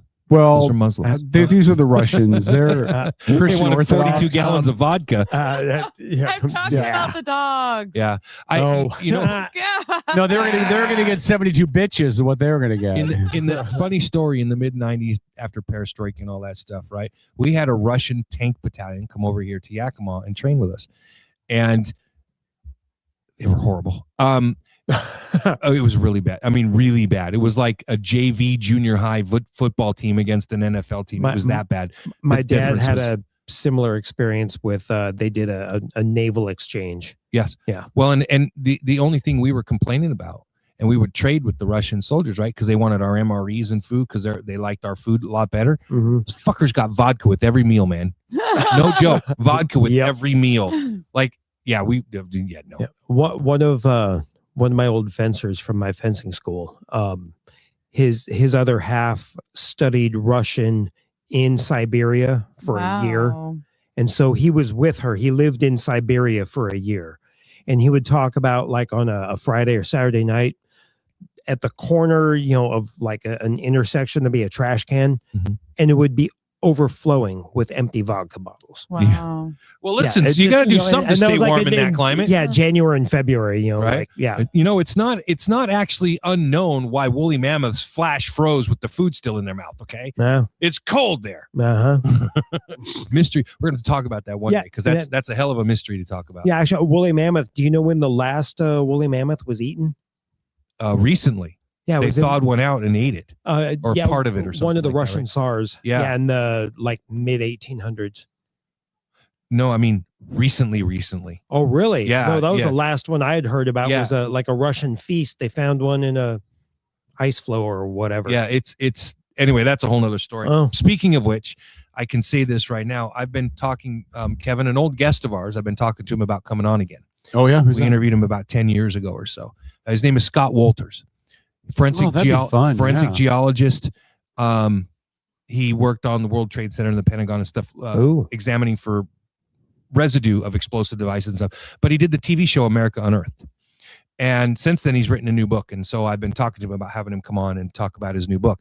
But, for those that don't know, I take my Templar order, my faith very seriously. Well, he is a master within the order. So he's spent most of his life doing Templar research, and some of the stuff that he has found over the last couple of years has been absolutely amazing. We're talking about texts specifically about Jesus and Mary Magdalene stuff. So it's really cool stuff if you're into that. I'm working on booking a date with him right now. So I'll get him on. I mean, for a guy like that with his schedule, I'm basically like, any Sunday you want to come on, I'll find a way to fit you in, even if I got to record him off air and play it. So, but we'll figure it out. So right on. Anyway. Well, I think we should do a whole like conspiracy-esque show where we just spend time on a conspiracy show. I would love that because I totally go down the rabbit hole. Well, on I will. So many things. You will love this stuff. I will send you a couple of shows. He was on with Randall Carlson, and he also did the Y-Files basement. So he's done 2 3-hour shows just in the last couple of weeks with other high-profile individuals. So it will be good. It will be a good conversation if it's the kind of stuff you're in. But what I'll do is I'll send it to you. Okay, you can check it out, and if it's something that you're interested in, then we could drag it out and make it a longer. But I'll leave that up to you guys. Okay. No, I think just a whole show of just talking about would be fun. Just yeah, digging up I some of the weirder ones that so are out there. many. Like I heard about QAnon, that there were some people in QAnon that believed that JFK was alive. No, it was John. It was JFK Jr. But JFK Jr. But in was the still thing that I heard is that his dad that they believed his dad was still alive too. Some of them may have believed that, dude. Those guys believed a lot of crazy crap. Some weird-ish, man. Yeah, if I'm not mistaken, didn't the Smithsonian lose JFK's brain? I don't know. Yeah, I didn't know they were keeping it. I mean, I didn't know they had it either. I know somebody out there has the penis of Napoleon Bonaparte, but I didn't know about JFK's brain. Are we just trading body parts to everybody now? I don't know. Were they auctioned off? Black market, baby. I think I'm gonna have to go down this rabbit hole now. I think it's an interesting story. Go look it up sometime. I guess the doctor that did the autopsy on Napoleon when he died, like either didn't like him or Napoleon owed him money or something like that. So he literally cut his member off. That is and so kept it. fucking rad. I just Only look, you, if you're dealer. dating Alicia out there, I want you to just put that in the back of your mind. I would Napoleon's never penis do was cut that off. to That's someone. rad. Be careful what you say. Well, The guys that like Alicia that hate us send her text messages during the show. Well, I don't see her Well, as I was Elena gonna say about Bobbitt. how I was just going to ask her opinion on Lorena Bobbitt. Someone just told you that earlier tonight, but they commented on red is your good color for you. You shouldn't read messages right next to me. And this is why I put a privacy screen on, and Well, it that doesn't shit work. is going back on. Did you Doesn't work. get the new phone at the new S26? Absolutely. It's the phone, unless you're looking straight at it. If you're either one of you sitting to the side of it would not be able to see anything on her phone because it's actually got the screen She watches itself porn has so a much privacy during the show. screen on it. So unless you are at exactly the right Don't angle, give you will away not my be able to fingers. see what's on the screen. It's pretty cool. I mean, I was looking at it when I went and traded in and got my new phone, but I didn't. I needed the bigger screen. My eyes are not the best. I know, man. You're getting old. So thanks, Kev. You're aging badly. You're older than I am, Dick. I know, but I don't look as old as you do. When we come out and we play paintball, I'm really looking forward to you coming out. Okay. I don't look as old as you. It's gonna be so fucking rad. I'm so excited. I'm gonna light you We up. hire Like a we fucking hire Christmas new tree. people at the escape room, and they all think I'm in my late 30s. It's Of course they do. Nobody thinks No, they that. all do. Now you can ask. I'm serious. They think I'm in my late 30s. All the 20-year-olds. Nobody thinks that. A lot of people think that. Kevin's old enough to be your dad? Wrong. Your grandfather. I don't look like I'm in my 50s. I know you guys don't like that. I know you can't sit with that, but it is true. I don't. Well, if you So- grow some fucking facial hair, maybe everybody'd be able to see your gray I hair. usually have the beard going. I mean, No, you don't. I usually have like a short beard, like 5 o'clock. I know I'm the youngest. Who's the next one up? I don't know. How old are you? 46. You're 46? Yeah. Tom? Tom would be next. So yeah, then Tom. I'm the baby of the. So guess Yeah. what? You look fucking old to us, okay? Okay. Oh damn. See, here's the problem with Beeler. She could every once in a while say something nice about me, but instead she has to shit on me. But dude, it's what? But you Are you pull sure her we're not hair married? Like she's. I she haven't puts touched her hair in a month. I know you haven't, but I'm just making the point that I mean, But this I'm is a why I little should just pull her empathetic, hair. and I understand. No, you should not. Because even when I'm nice and don't pull your hair, you're still mean all the time. Like, what's the benefit for me not pulling your hair? You have been ragging on me since you opened your mouth for this Hey, show. Lila's If here. you Hi, can't Lila. fucking take it, don't dish it out, brother. Lila's here. Hi, Lila. Good to see you. I'm glad you're back. Look. Okay. So, what are you laughing about, Tom? Because that's a funny You too. right there. I know. I feel like we're married. Like We are not. That is Beeler and I have no. gotten to the point of the relationship where the sex life is dead and we're barely tolerating each other for the kids. Well, God knows I know what that's like. I know. And it's only a matter of time before Beeler meets a barber. That is such a Oh, that is such a damn. farce. You guys just married the wrong women, okay? Mhm. Well, you know what? I got. Yeah, you're a nurturer, my ass. Whatever. Let me take a couple of minutes and put this out because I've had multiple people reach out about this in the last few days, and I was asked directly tonight during About the bar back? No, about because By the way, hold on. If you're going to cheat on your husband with a bar back, shouldn't your standards be a little bit higher? Like, could you cheat with somebody who makes more than tips and minimum wage? Is that a thing? it was I don't even know. better that the dude was only 7 years older than my oldest son. Anyway, I know, man. It's just anyway, some weird ish. Not that I'm talking about anybody specifically. but you we know all what? need to live in harmony. They're still that's all. married after. No, he was, and that's where they got us. Okay, what I'm. What the? I missed something. Yeah, what is it's so okay. funny? It's okay. It's okay. He'll tell you in her mouth. Watch her face right now. See. Anyway, so I told By somebody. the way, this is a skill that I can lay this kind of stuff out Right. where people like people don't even catch on. I don't have to explain it to them, but you know exactly what I'm talking about. Oh yes. So it was more than living it. Anyway, so I got asked by several different people, but I told one of them tonight in the chat that I would directly respond to them, right? Because I made the comment about my divorce not being final, right? Yeah. Long story short, didn't see the email come in. I get inundated, and I don't really go looking for individual emails unless I know somebody's sending me info, right? Why would you? Yeah. And I find an untitled email from a person I don't know, but it has my ex-wife's name in it. So I open it up, like, what is this? And it was addressed to me and her, and it was from a lady that works for the judge at the courthouse in Pierce County. And she said, yeah, we're moving your divorce case to May 1st because the following pieces of information are not included in your file. And that basically was proof of service. Well, that's not my deal. I don't deal. file that, right? Mm-hmm. It's her deal. So there's nothing I can do about it. But so mind you, this was 2 days after I had my divorce party and thought my divorce was final. You all right? No, Now- my rib is out of place right now. Like intentionally, or did you do something? My muscle's really tight. It's pulling Okay. it out of the socket. Oh, That's what she said. Well, you hold need on. to go see a I'm still talking. chiropractor. Let me And- just It's finish. just my muscle just needs to calm down. It happens Okay. once in a while. Okay. Well, you look like you're using a lot of pain. It is a lot of pain. It You feels like wanna- I'm being stabbed. Yeah. You want a body Yeah. massage? I do not want you to touch me, Kevin, but thank you. So here was kind of the point that I was getting to in the story. So I was asked in the chat, and again, this is the third time in the last few days, so I just figured I would take 2 seconds and I'm going to address it, right?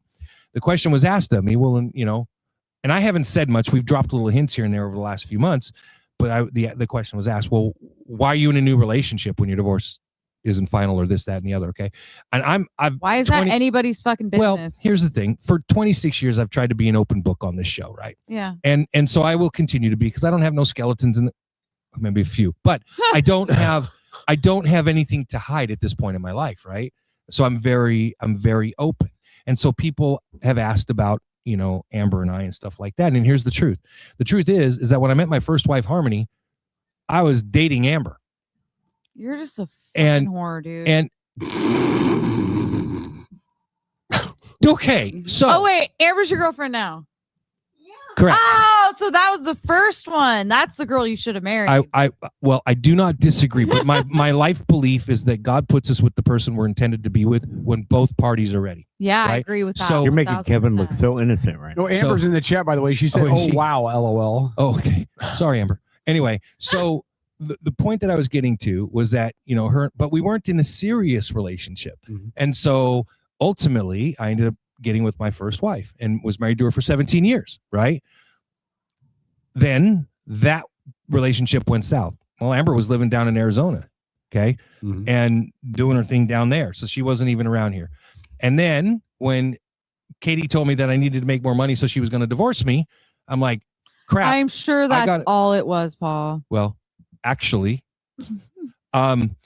here's the bottom line. So I had to find a place to move because I have a son that I have 50% custody of. Right. And he goes to school on Key Peninsula, right? But I'm 50% custody. Okay. So I needed to make sure that I found a place. Okay. And it just so happened that Amber's roommate / boyfriend, their relationship had just ended and he moved out and she had a place in Belfair. Nice. So that was something that and so when we first did it and first went to move in, it was because we've always still maintained our friendship. Right. And so when you know, I was thankful she let me move in. I let my son move in. We had his room all set up and everything. And long story short is before you realize it, somebody that you were really close to, even, you know, 25, 30 years ago, it's far too easy to re-engage in that relationship when you know you and that person already had a relationship and you already knew that you really get along and the connection was incredibly real. It was just incredibly stronger. And it was just one of those things where the timing was right for both of us for the first time. Yeah. I really like Amber for you, by the way. Well, thank you. I think appreciate she's that. super rad. She is. You better treat her well or I'm going to beat your ass. And I'm fair. I'm fine with that. You hold me to that too. I appreciate the fact that people are going to ask you why you're in a relationship if you're not even divorced yet or blah, blah, blah, blah. I appreciate the question, but I think people have to remember that when you've been put through an emotional roller coaster as a man and treated as disposable and thrown away, and then you find somebody that you have a connection with that treats you well and treats you correctly, like you're a valuable person and you matter to them and you're an equal partner, what is he supposed to do? Well, I got to wait. And I don't know how long it's going to be because sometimes divorces take forever. So, you know, if you're admittedly, it was a bit of a surprise to find out I wasn't divorced. Yeah, but regardless, right? When you find the right person, you find the right person. That's right. And it doesn't make any sense to be like, well, I'm going to have to wait. And you're going to need to wait to remove all. And then waiting is not right. I mean, my divorce took years, literally. Yeah. Because my ex made it just so easy. Yeah, my divorce, I didn't argue anything. I signed the joinder and I was like, fine, done. And I didn't ask for mine. She asked for it, but then she made it as hard as possible. Yeah. But anyways, which is a little bit weird. It's a lot of it, weird. Yeah. But and religiously, way too easy in my divorces. Religiously, right? I mean, if you're quoting Christian doctrine and faith and stuff, there's all that stuff about premarital sex, blah, blah, blah. And that's not even what we're talking about, because what we're talking about, I think, Paul, you correct me if I'm wrong. Sure. Whatever you have going on with Amber is about a relationship and not about a booty call. Correct. It's about a long term, not about a short term. It's about the right person, not about the wrong person. Yeah, well, it's about a good person, not about somebody who dry humps a bar back. It's not. it's Hunter, if you're listening, sorry. I'm not. I'm not. And I love you, Hunter, by the way. But you know what I mean? Like, life doesn't pause because somebody throws you away. Correct. And that was life moves on. Listen, you're so right in what you said, because I'm 54 years old, right?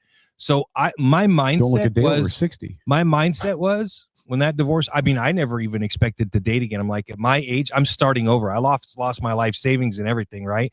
And so you're sitting there thinking, I don't have anything to offer, right? I just need to move on with my life and be there for my kids and be a good dad and be friends with my friends.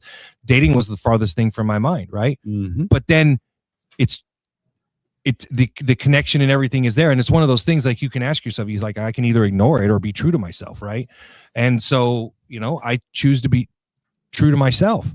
And so and you guys all know this, you've all had situations in your lives where that person that's sitting across from you, all of a sudden you're like, holy cow, I really feel connected. Yeah. And we can punish ourselves or whatever and put ourselves through whatever we want. But I'm just at the point in my life where I'm like, I don't need to do that. I don't have anything to prove to anybody. I'm going to go be me and I'm going to be happy doing it. And you should be. And I don't say a lot of nice things about Amber to her face because she's pointed that out. Yeah. She talked about how you like to give her a lot of really grief. be nice to Amber. I'm nice to Amber. I'm not. Why would I be nice to Amber? I'm not nice to anybody else. Well, she's coming to the WrestleMania party. We'll see. Oh, good. Are you We'll gonna see. disinvite her? No, I'm just saying we'll see if she shows up. I heard Katie was coming all those years and never showed up. She so would I don't- never show up. She would. I don't never have go any anywhere. I think Amber's pretty cool though. She's very reserved. I want to get to know her better. I mean, So- but the short conversations I've had with her, she seems really cool. Do you know what I love about Amber for Paul? This is not really a radio topic. If you guys are listening at home, you think this is the most boring thing ever. Fuck off. Do you know what I love about Amber for Paul? What? Is that Amber accepts Paul's life and is a part of Paul's life as Paul's life is. Both of his ex-wives were like, well, you need to cut back the show. You need to not do the show. Yeah, both. Both like you got with Paul. The show existed before you even came along, right? So you knew that it was something he did, especially with Katie. And I'm not knocking Katie. I like Katie. But Katie knew that Paul had been doing the show for nearly 2 decades by the time she came along. Right. You think you're going to wander into some dude's life and go, hey, that thing you've invested 16, 17 years on, now that I'm here, give it up. If some chick came into my life today and said, and I don't care how hot she is, how cute she is, how nice she is, how much money she has, any of that. And she says to me, well, if you're going to be with me, you got to give it the show. Guess what, sweetheart? This show was here before you. And this show will be here after you. It was, listen, and it's not about that I wouldn't give up the show for the right situation. I certainly would. If I found a life and I had to do something to get and giving up the show was part of it, I would certainly do that. But I would never do it because some chick came in and said, if you want me, you have to give that And up, whatever that is. no good woman is ever gonna let those words leave her mouth. But Paul's heard that in both of his marriages. Well, you are It was- picking wrong, buddy. You're not Again. wrong. You're not wrong. It was so, and I haven't said this publicly, but it was so bad for me when I would go home on Sunday nights after the show. I had to sleep on the couch because she would get pissed. She didn't want me to wake her up. Yeah, I think it was because was- of your guys' gay bond you got going. So I think she was jealous. Okay. Hold on. Well, there is a difference between ultimatum and circumstance. Correct. Yeah. Unfortunately, I did to Alicia's credit pick wrong. Yeah. Well, No. but listen. I mean, we all. Hey, I Hey, buddy, I picked wrong too. I've been there. So you get it. Yeah, I do. mind's telling me no. I'm just going to say this. I don't say nice things about Paul very much on the show either, but I'm just going to say this. Record this. For the better part of 27 years. Sorry. For the better part of 27 years. If I've needed to lean on somebody, rely on somebody, call on somebody, draw on somebody, reach out to somebody, Paul's been there. Now, Paul's not perfect. No. We have butted heads. There's certain things that I will not ask Paul to help me with. Girls. Girls, yeah.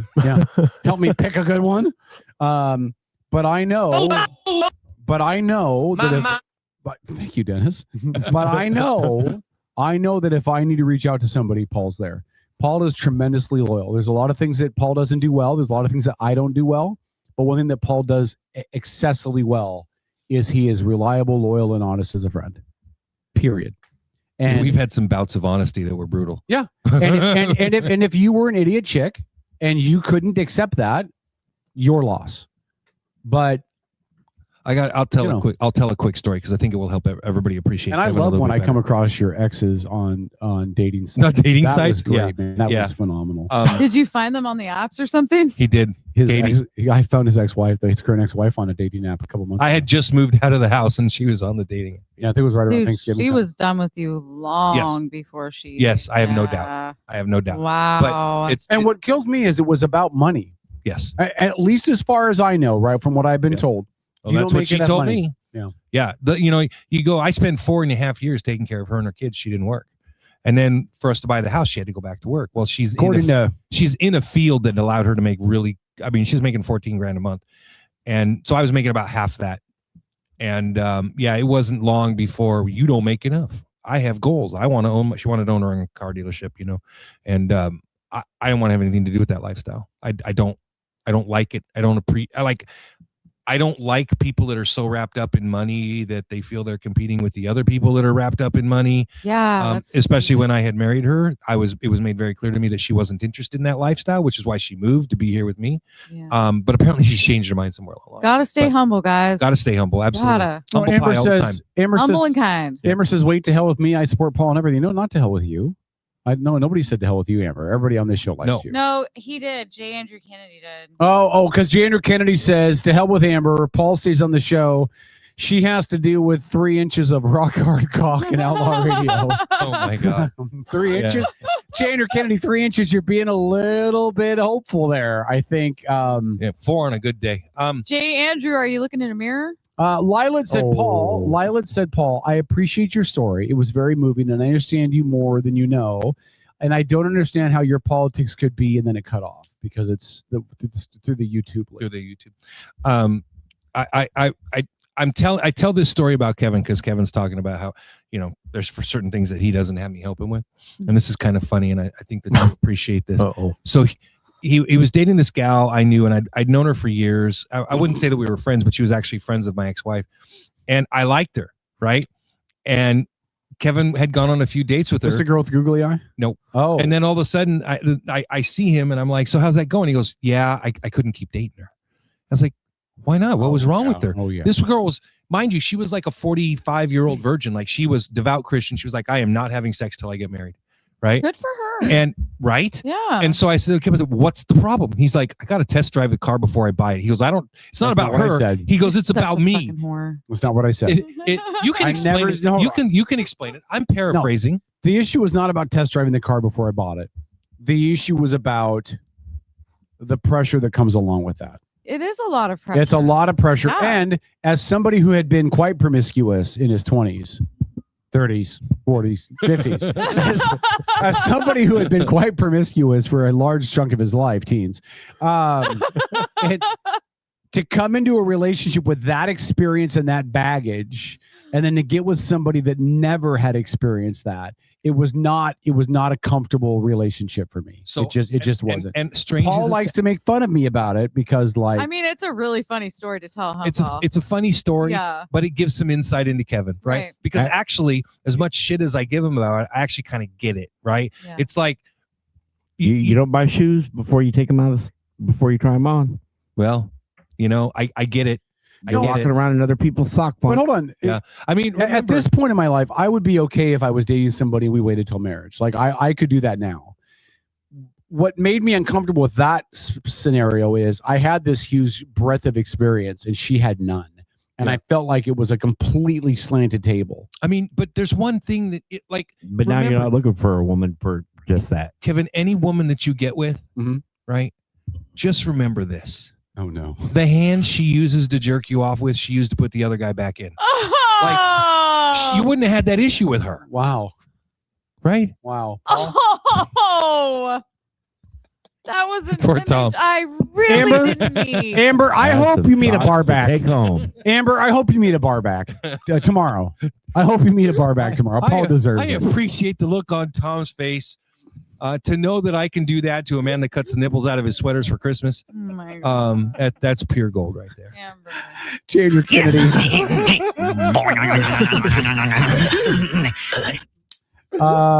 Andrew Kennedy, that's actually really sweet. He said this to Amber. That's actually really sweet. Small hands will make him feel huge. I have changed my mind. You are the perfect woman for Paul. Anyway, Michelle Mabel says, wow, quite the time to join. You have no idea. All right. When we come back after the top of the hour, we'll get to some other topics. I want to share with you some comments from a former, and I just came across this, so I didn't send this to you guys earlier, so I'll really get your instantaneous responses. Okay. But some comments from a former Surgeon General of the United States and his thoughts about social media. Okay, very good. And then we're doing the ICE topic after that, right? We'll do the ICE topic after that. Because if you got a problem, I'll solve it. Check out the hook while DJ D revolves it. Ice Ice Baby. Ice, ice, baby. Stick around. Outlaw Radio. OutlawRadioNetwork.com.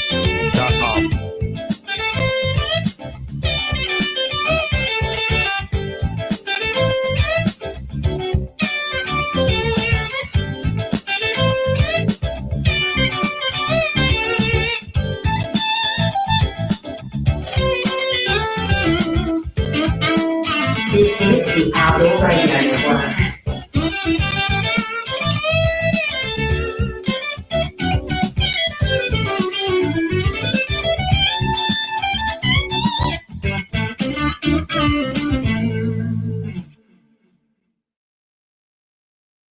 Are you ready to elevate your spirits? Look no further than Black Rain Spirits, your local craft distillery nestled in Town Square Mall. Indulge in the smooth richness of our handcrafted spirits, meticulously distilled to perfection. Whether you prefer the bold kick of our bourbon or the subtle sophistication of our gin, Black Rain Spirits has something for every palate. Visit us today at Town Square Mall and experience the essence of true craftsmanship. Black Rain Spirits, where passion meets perfection, unconventionally traditional. This episode of Outlaw Radio Network brought to you by Destination Highway 420 in Bremerton. If you're looking for a knowledgeable cannabis shop with a great local vibe, check out Destination Highway 420. They offer a wide selection of Washington State cannabis products, including flower, pre-rolls, edibles, and concentrates from trusted producers across the state. Their friendly staff can help you find exactly what you're looking for in a relaxed, welcoming environment. Visit Destination Highway 420 at 1225 Hollis Street in Bremerton. Must be 21 years or older with valid ID. Hear that? That's the sound of your life. Perfectly imperfect. Beating in rhythm to the world you've created. But every time you drive after drinking, the music gets drowned out. Your life sounds pretty great. Don't let a buzz ruin it. Buzz driving is drunk driving. Don't drive buzzed. A message from NHTSA and the Ad Council. Cats are masters at using up their 9 lives, like chasing laser pointers into walls or jumping onto high shelves. But the one thing cats never do, text while driving. So be like a cat and protect your one and only life. Don't text and drive. Don't drive distracted. A message brought to you by the National Highway Traffic Safety Administration, Project Yellow Light, and the Ad Council. On a recent episode of the Outlaw Radio Network, Some of our listeners even appreciated you dumbing it down for them. So, on behalf of sometimes Paul, I have to thank you. mansplain for people like. By the way, mansplaining is when men explain things to a woman in a condescending tone. I just mansplaining. That's the Outlaw Radio Network Sunday night at their new time from 6 to 10. Admin a la carte are specialized local experts committed to helping you run your small business. From general admin and sales support to marketing, digital media and technology to real estate and compliance, Admin a la carte's only goal is to take your business to the next level. Find out how Admin a la carte can elevate your business. Visit admin-alacarte.com for more information. That's admin-alacarte.com. Admin a la carte. Your business doesn't fit into a box. Why should you have to? This is Spike Cohen. This is Jesse Young. I'm Brandy Cruz, host of the Undivided Podcast. And you're listening to my friends on Outlaw Radio Network.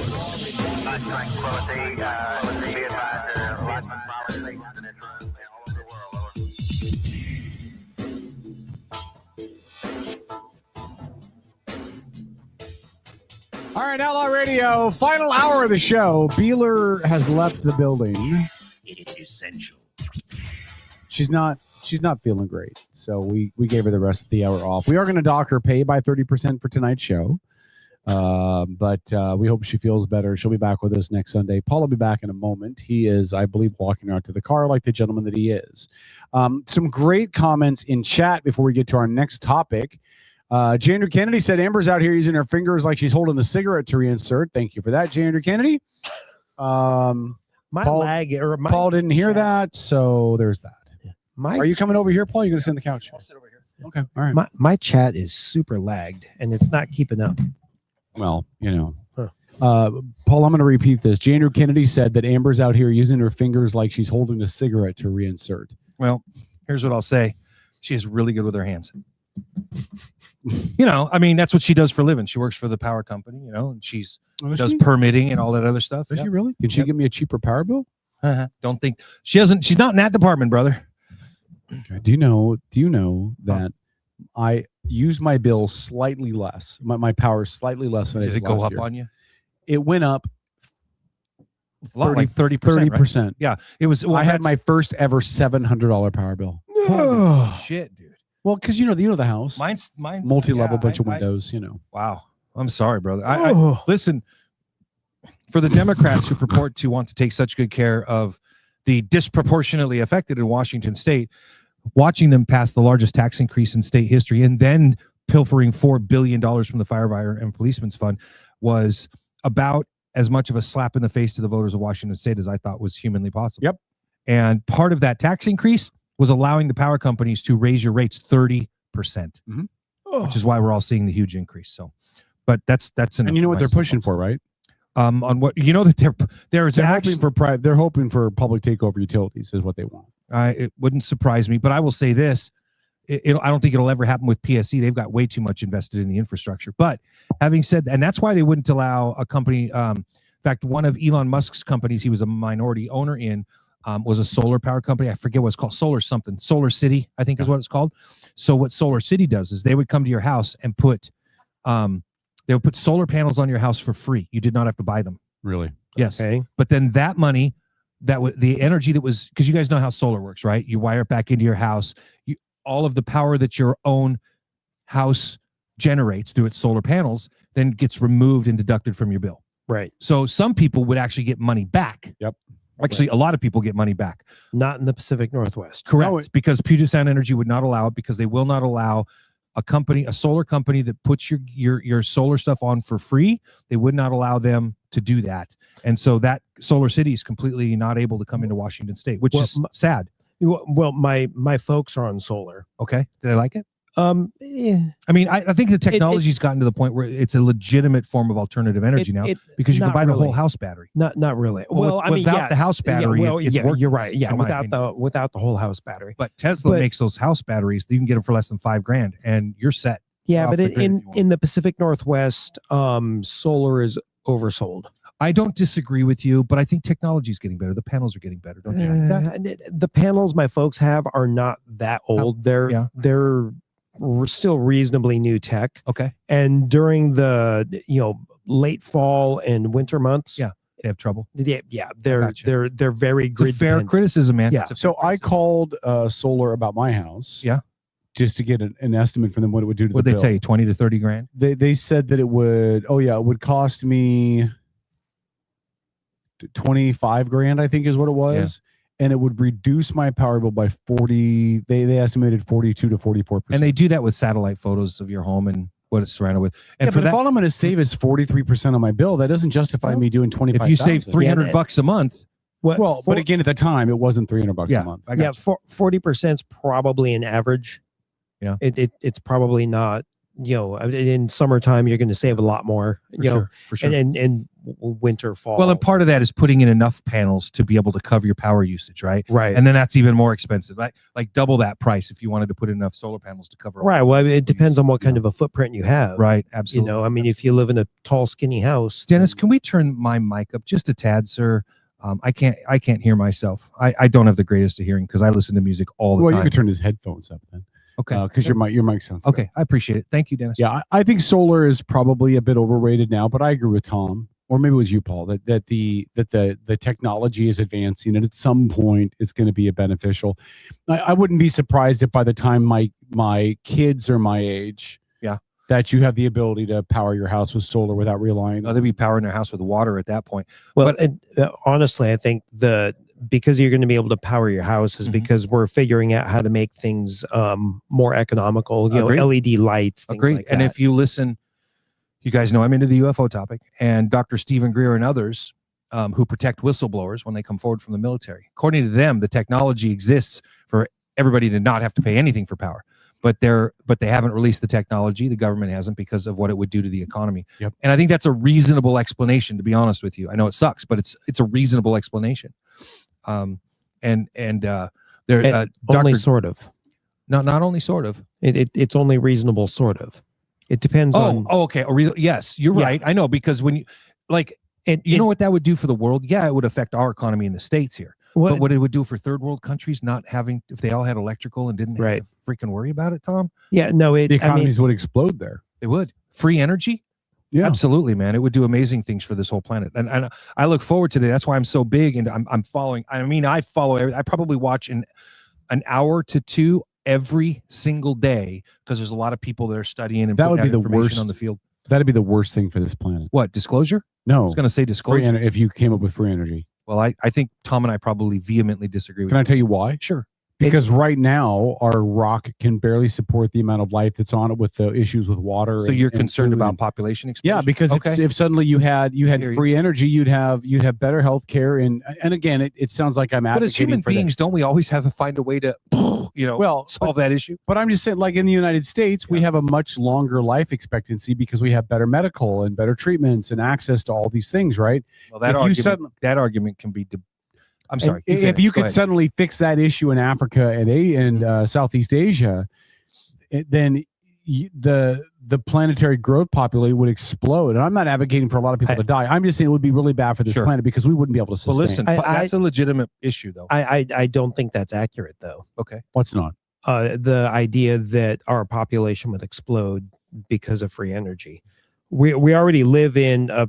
Give this to me, Tom. You're an anthropologist by trade, so let's hear it. I like the geopolitical view on this stuff, right? And the math has already been done. The human population globally is going to hit about 9 billion.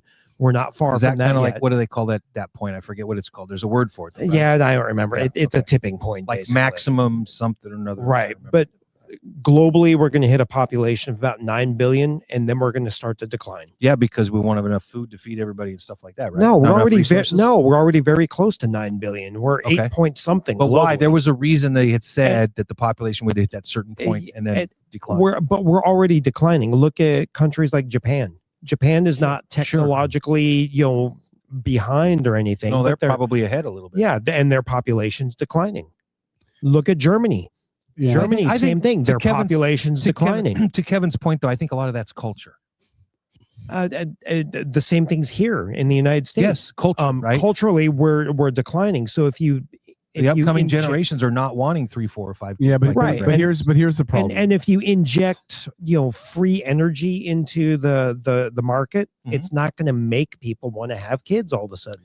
Well, but hold on. You're right, because the lights would be on. But here's the problem, right? I don't think it makes you want to have kids more. Best form of birth control for people over 40 is clothing. If you had free energy and you have access to other things that would make people live longer. Well, which means that people that are dying at 40 in sub-Saharan Africa are going to live till they're 80. Well, to your point, and then you're still going to have kids. So now you got people not dying as early, sticking around longer. Your population is going to go up. To your point, that free energy is not. I'm not just talking about energy for your house. You Right. know, you suddenly everybody'd have access to an automobile and unlimited energy. And so, but in Africa, for example, one of the biggest issues there is still what? Do you know what it is? The biggest social and societal issue across the entire continent of Africa is water.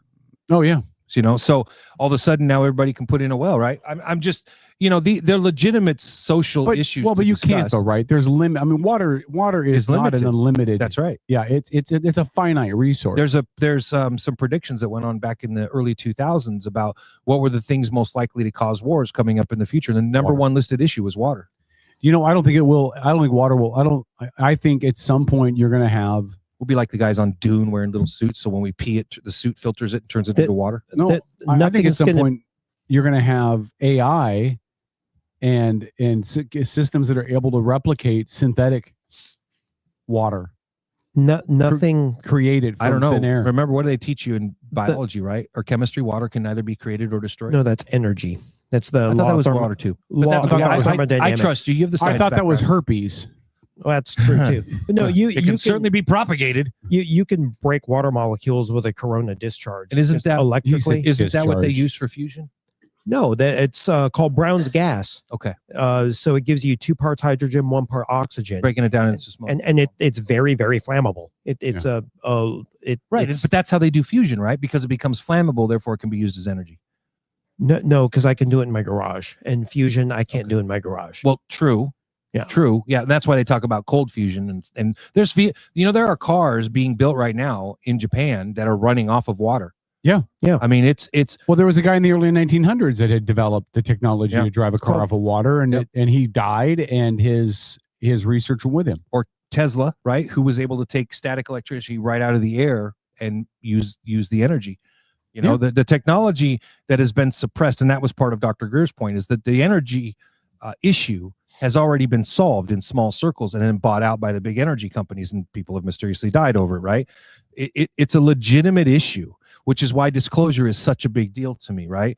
And there's all kinds of rumors, and that's a whole nother story. We could spend a couple hours on it, so I won't bog us down, because I know we have some topics to get into. Yeah, I want to read this to you guys. I really do believe this is the biggest know-nothing story ever anywhere. Know-nothing story? Yeah, I think we've finally reached the tipping point of blaming things in stupid ways that aren't true. Okay. So let me read this to you. I gotta find it though. Where did it go? Well, you'll find it. It's there. I mean, sometimes it just takes a second. You know, we get so many stories, sitting there on our computers. We got to go back and find that stuff. I while you're finding that, man, I find the topic of disclosure super freaking interesting, and depending upon what circles you run in and what you listen to, I don't want to get deep into this, and I would open a can of worms and we would get into it if I wanted to. But there's a lot of speculation. In fact, Donald Trump Jr.'s Eric Trump, the older of the 2 boys, his wife was on Fox News, and she openly said that the president has a letter ready to go and that he plans on engaging in disclosure this year. And all of the things we know, like the death/murder of former Secretary of Defense Secretary of War Forrestal, there have been people killed over this issue, and it will be interesting to see. There was a lot of speculation that that's why JFK was killed too, because he was intent on disclosure. And remember, Eisenhower gave his speech when he left office. Beware of who? You guys remember? The industrial military complex. No. And there's a lot of people, when you go back and you read his writings and stuff like that, you find out that he was directly correlating that to that issue, to the issue of disclosure. That's why he was warning people about the military industrial complex. And because they would continue to push for wars, and the more the world was divided by wars and other such things, it would keep people preoccupied. So it's a fascinating, super deep topic. And like I said, if you guys want to have it some night, I could talk about it for 6 hours straight. Yeah. But anyway, did you find your story, bud? Yeah, let me read this to you. So this is from MSN, but I've seen this in a couple different places. Miss Now? MSN.com. Former Surgeon General Jerome Adams said on Sunday that social media platforms are, quote, specifically designed to addict adolescents and teenagers, similar to cigarettes. Marketed to young users by manufacturers earlier, and there needs to be regulation for that. Quote, we know, based on the Surgeon General Murthy's report, that there is an increasing and very valid evidence out there showing links between social media use, particularly at a younger age, and increasing anxiety, increasing depression, less sleep, which actually leads to mental health problems and also obesity. Murthy, hold on. Oh, here we go. Okay. Adams, who served as a Surgeon General in President Trump's first term, said that similar to cigarettes, the government needs to point out the fact that these substances, meaning social media platforms, are incredibly addictive. Quote, we're hearing again in these social media addiction lawsuits that they are specifically designed to addict children. Again, the way cigarette manufacturers tried to addict children back in the day. I believe him. I don't at all. Well, you know, they just lost I know they lost they a just lawsuit. lost like a $70 million lawsuit. Do you honestly think social media is designed to that somebody dreamt up social media and figured out ways to make kids want to use it? It doesn't make it true. That's not. They're saying it was designed to addict. Designed to addict. That I believe. Lori's shaking her head. No, I think she's probably got some info. If you want to share it, I'd love to hear it. Go to the couch, Lori. Not your first time. When you look at Instagram, TikTok, Facebook, other social media sites, I believe that they are designed to draw out that dopamine hit. I mean, how many people do you know they make a post and then check it 20 times a day to see how many likes they have? Now, why is that? Dopamine, in my opinion. Yeah. No, here. Facebook was designed. Facebook, if I'm not mistaken, was the first real big social media. MySpace was prior, but Facebook was designed initially for college kids. Right. It was designed as a tool to communicate with. Correct. Right. And as soon as that went big and it went public and it got very popular. Lori, you're on camera now. And that's when the former owner, Sean, whatever his name was, Sean Parker, made he was the one who literally said to the Facebook guys, he's like, drop the because it was the Facebook, right? Right. And it's interesting when you follow the history of that, right? I'm not saying that it was designed for that, but it turned into that. Right. Why? Money. Exactly. Because everyone had it had everyone's attention. It was seen as the ultimate marketing tool, which is what it is. I mean, when you get down to it as a business owner, but then it's also got, the evil, ugly, gross side of human nature. Agreed. Yeah. Yeah. Because that, human nature behind the keyboard has no accountability. So you get the gross part of people. Really quick, Corey said Tom's drinking cup looks like a dollar store Mexican Jesus candle. Oh, stop it. It does actually. Lori? From a distance, it kind of does. Oh, hold on. With talk. But your mic's not on. Hold on. It's okay. Yeah, and I'm going to Kevin defend my Jesus candle here. No, this is from my Try again, Lori. Tattoo. Hello? There you are. It's from my buddy's tattoo shop, Tattoo cool. Therapy. I would take that. Kevin Nelson said Lori's turn on the couch. Go. Hello. Actually, most social media platforms within the last 15 years, 10 years, have hired teams of scientists. I'll use that loosely. In those groups, you have people who are computer science to develop the algorithm, and then you have people who have their psychology degrees. Yeah, and that's all part of marketing stuff. No. So you think they're intentionally trying to target children in their specifically designed to hit target demographics? I'm not going to go any detailed more than that. Well, no, hold on. I want to push back on that. Sure. Because we're talking specifically about children. So are you arguing that one of those demographics they're targeting are children? Yes. Okay. I look agree at with the Lori. European Union. They have, although I think the European Union has gone too far because they're limiting. You're right. Speech. They don't have a problem limiting speech. Yeah. But they're also making it so that Facebook, Instagram, stuff like that cannot be available to children. Right. It's like, didn't they ultimately, I think what they're doing is they're giving them a time limit or something. Is that right? It might be. I know some countries have totally turned off Facebook unless you are of a certain age and can prove it with your ID. I think when you log in. Gotcha. Like they're tracking you. Like remember this stuff came out in the lawsuits over the last few years with Mark Zuckerberg and Facebook. Yeah. They find out that the Instagram and Facebook algorithms are designed specifically, just like with cigarettes, right? Once you get them in, they're hooked, and you got to keep them hooked, and you got to keep them posting. It's the same way with like any type of post. So, for example, I'm looking to buy a crib for my grandson because that's my gift. Very kind of to the parents, right? And so I've been looking at cribs. Now my YouTube feed, my Facebook feed, even LinkedIn has hit me up with crib manufacturers. LinkedIn too, huh? Yeah. I didn't know. I'm not on LinkedIn, but I didn't think they even did that stuff on there. Because but that isn't new though, right? Because no, it's not new. But the thing is, that's just surface level. Like I'm not a big online shopper. I'm too tight with my money. So That's what she said. Yep. Well, Lori's a she, and she just said it. Yep. But anyways, breaking news, Lori said she's too tight. Go ahead, Lori. No comment. Anyway, but what they're doing is that they're targeting.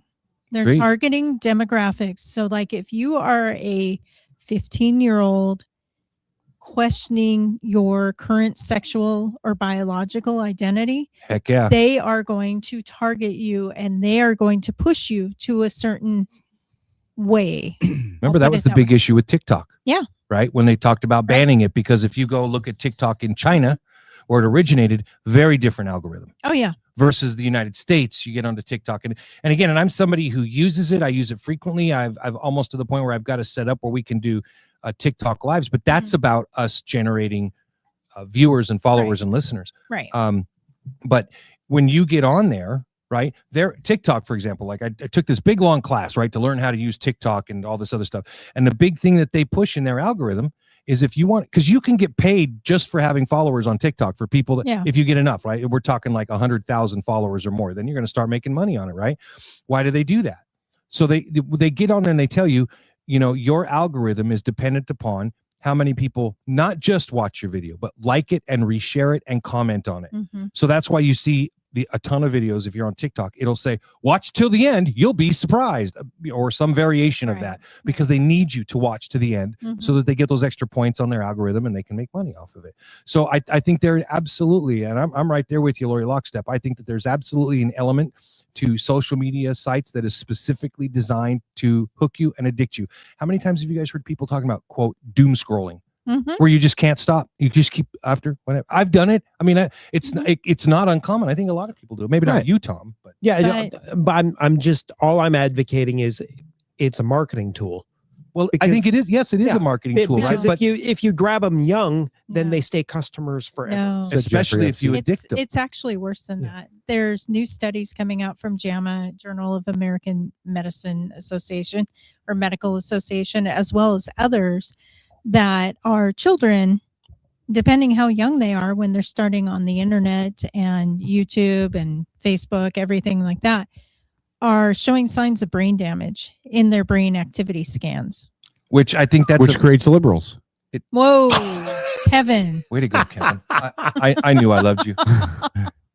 Sorry. Damn. But seriously, it just came out last week. They did a study where they followed, I think it was 3-year-olds who were now 8-year-olds, and their lack of attention Deficit disorder as a result. right? Yeah. And their inability to read, their inability to do much of anything independently was scary. Now, and they did brain activity scans when they were each year, and it just shows progressively that their brains are looking more and more like they were in a car accident, their brain damage, they were abused or something, because big parts of their brains are not lit up with activity. They're not developing correctly, right? And I'm gonna say this, and this isn't at all pushing back or disagreeing, because I agree with you, Lori, 100%. But I also think there's a component to this.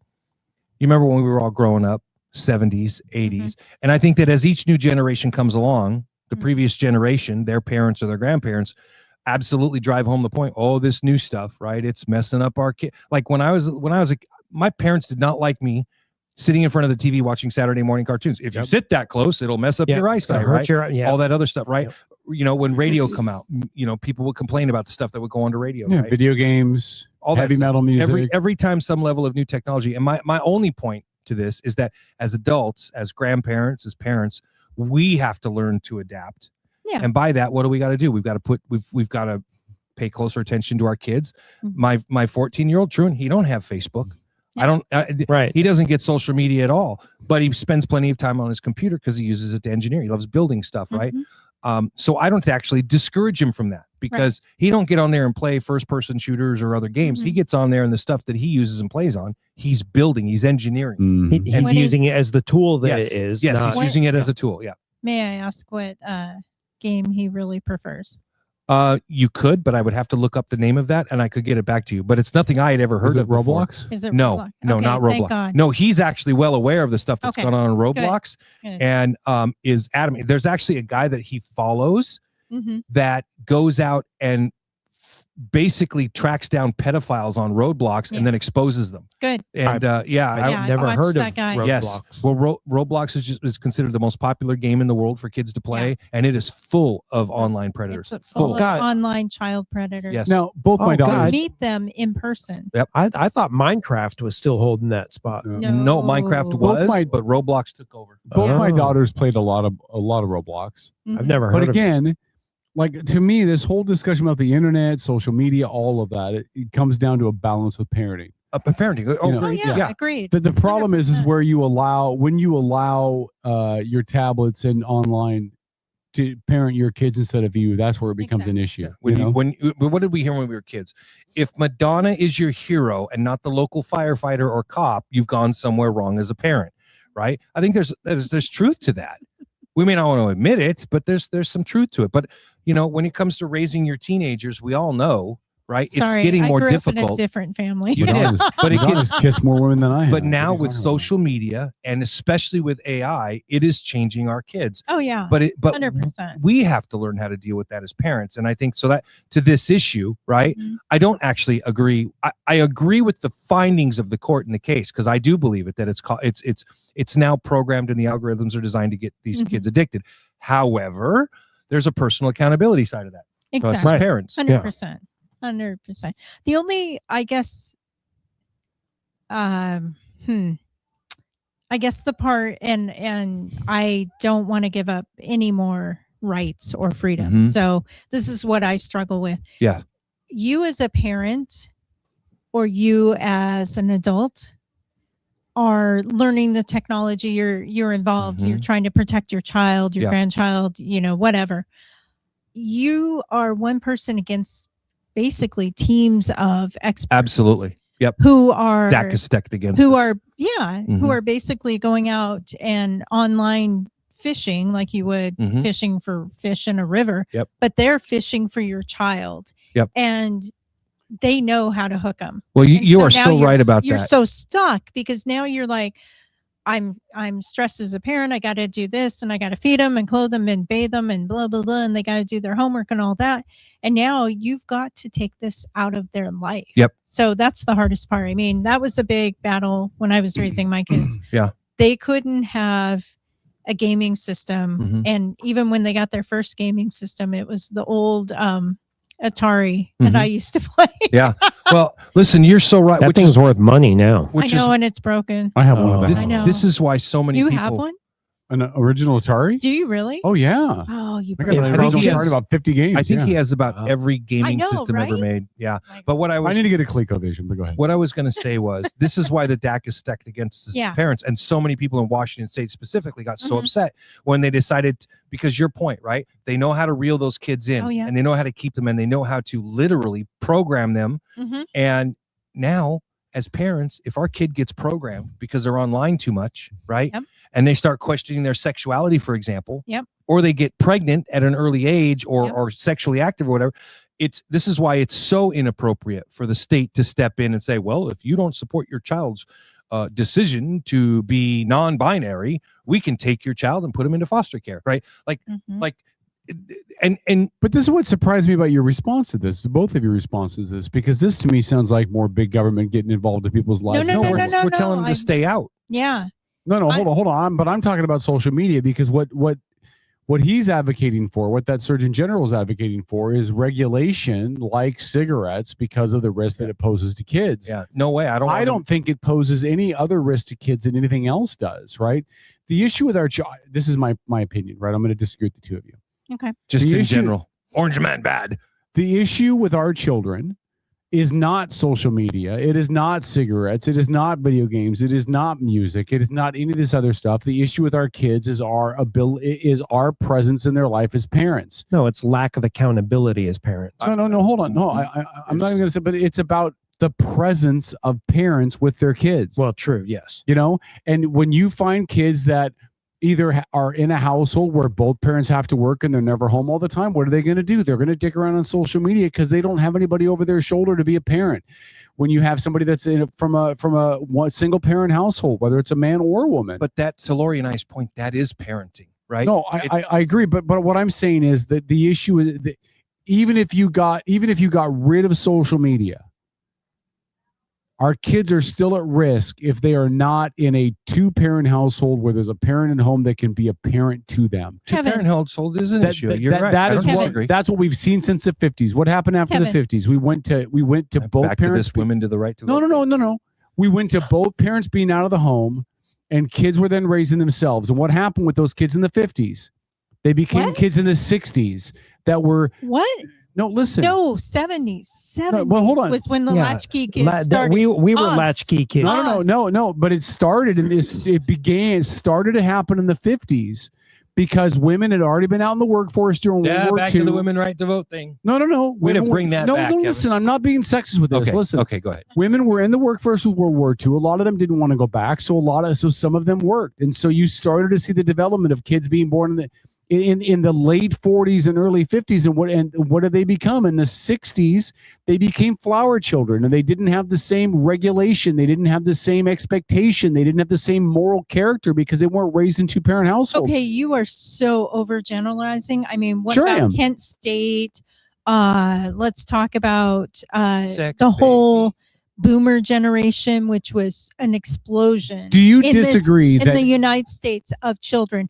And not only that, but you are wrong about the 50s because in the 40s they enacted as part of the war relief to get women, particularly mothers, into the workforce because they needed them. They needed them in the Riveter. workforce. Yeah, right. They enacted a I forget the name of it.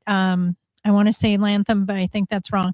Act, which subsidized daycare 100% for women to go back to work. So every child had some form of supervision, whether they were not in school Good thing yet we didn't have or a bunch of before and Somali after immigrants school, then.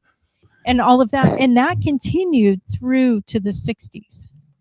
Yeah. When they shut it off. Do Now, you the disagree? 60s is when you had the teenagers who were born in the 50s or late 40s become adults and late teens in the 60s. And that's when the free love sex. Right. happened. That's what I'm talking about. Yeah. though. Right. And I'm a product of that. But do you agree though that as we have moved to more both parents working, single parent households, kids left to fend to themselves, We whether were it be that first generation, Gen X. whether it be screen time, whether it be drugs, whether it be hanging out with bad kids, whether any of that stuff, that all that negative stuff happened more. Not that it didn't happen before, but it developed more when you started to see both parents leaving the household. When you start to see both parents having to work or a single parent or something, those are the kids that for the most part, as a whole, are finding themselves in questionable stuff because they don't have a parent over their shoulder to watch what they're doing. Not always, because the parents had a leash on them, if you will. The parents still had control within the house. I mean, you can't generalize It's that parenting. piece. Yeah, it's parenting. And so I would suggest that let's go back to the 70s when you, as a child, could take a note and a $10 bill and go to the corner store and buy your parents cigarettes. Yes. And Yeah. now you can't do that, No. right? And that's what the Surgeon General is saying. This is so addictive for children that we don't allow cigarettes to be sold to children anymore to take to their parents. We don't allow children to go and buy alcohol. We're not going to allow them here. Do I agree that big government should be involved? No, I think Mark Zuckerberg should be forced to sit in front of his algorithm for, 5 months straight. And let's see what happens, Or or tell him that his punishment is his children have to be allowed to be on Facebook 5 hours a day. I think it's rich when people in the government come back and say, well, this is bad for our kids. This is what's led to depression and obesity. And meanwhile, this was the same government that closed everything down during COVID and the mental health of our youth be damned. This is the same government that rolled out the stupid food pyramid, which doesn't make any sense. Wait, the new one? Because the new one the old makes one. a lot of No, sense. the old one. The old one. The old one. Do you know where the old one came from? Hold on. But this lobbyists. Yeah, lobbyists. But rolled out the old food pyramid. This is the same government that allowed you to put allowed food manufacturers to put all kinds of wicked, gross crap in people's food and sell them, especially to the poor folk, because the poor folk were poor and they had to buy the cheap stuff, and that all led to obesity. But suddenly this, online is where they're going to dig their line in? I don't. Well, they haven't been worried about our kids' mental health or their physical health for the last, what is this, 2026? For the last 70 years. Well, it sounds like this isn't you started off this conversation by saying that this was a nothing burger. And I think you can tell by this conversation it is an issue, right? I would say I just don't think it is. Let me read two comments. I think we're blaming everything besides what needs to be blamed, which is the behavior of children and the responsibility of parents. It's parenting. Yeah, I don't. This is not a social media thing. You're agreeing with Lori. Yeah. Okay. So there's two points. Perfect. Corey Thank you, Collins woman. pointed out the latchkey kid phenomenon. Okay, boy. The latchkey kid phenomenon became widespread in the late 70s and 80s, while the term actually originated in the 1940s. For children left alone during World War II, it became a defining characteristic of Generation X due to the rising divorce rates, increased maternal employment, and lack of available children. Thank you for that, Corey. And then J. Andrew Kennedy. Hold on. This is the first time he's asked a question that didn't involve somebody's penis.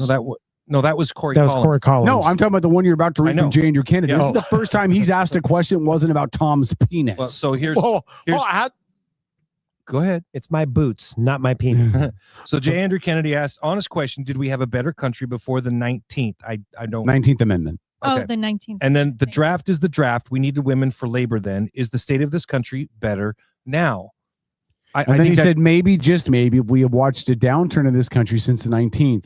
I trust Lori and Andy to vote. Maybe Amber, not so sure about the rest of them.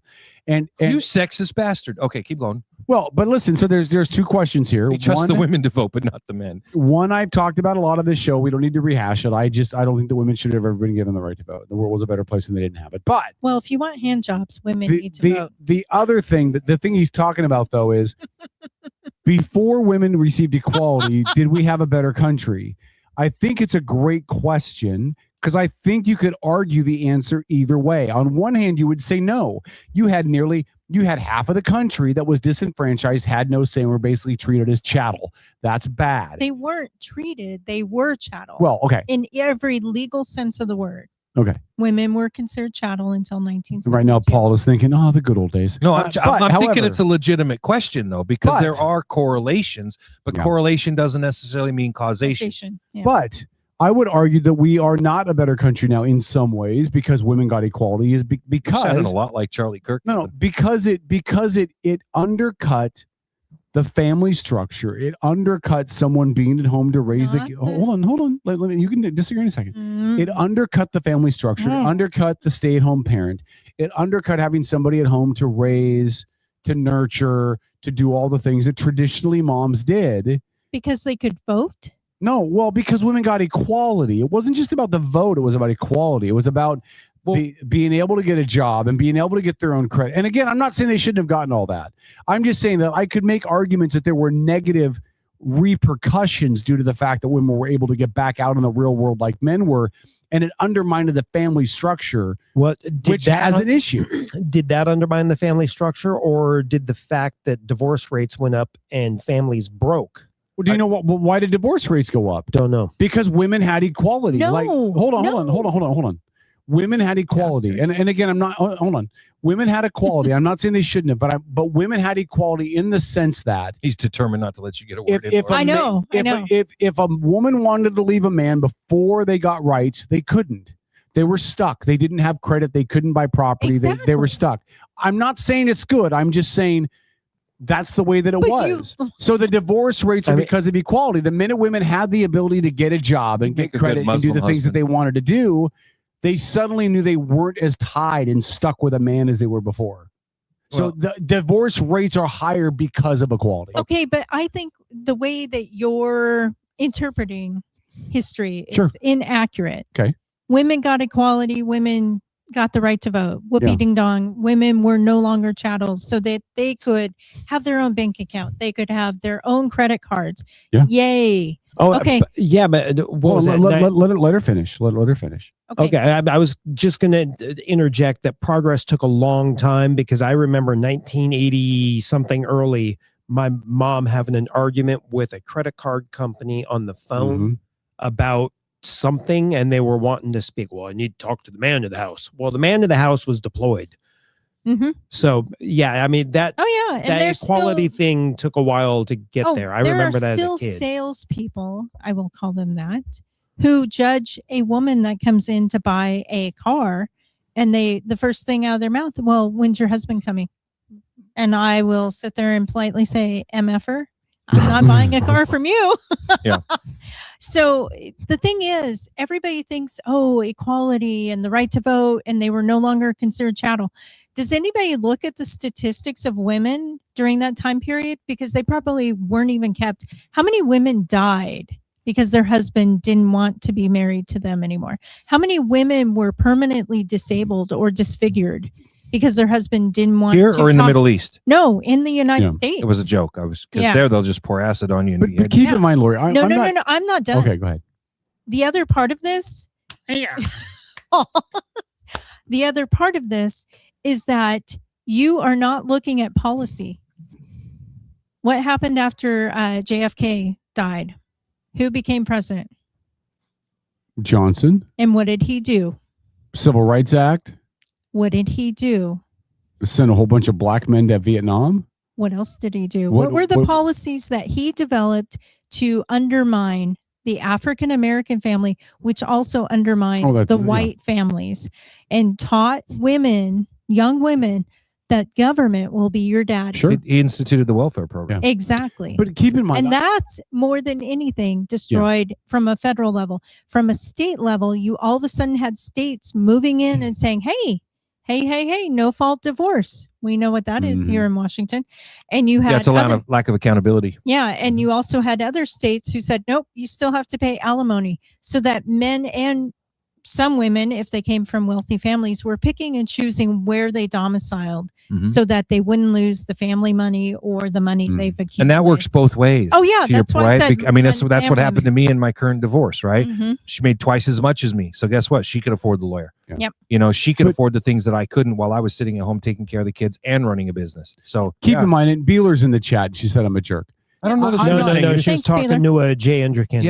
Yeah, I'm not advocating that we go back to the old way of saying, right? I'm not saying that the old way was right. Like you talked about how many women were murdered and how many women were or what. I'm not advocating we go back to that. I'm merely suggesting that that nothing is 100% positive. Even if there are gains, there are takeaways. And should women have been given the right to vote and had equality and all of that? Of course. Like I'm not advocating that they shouldn't have.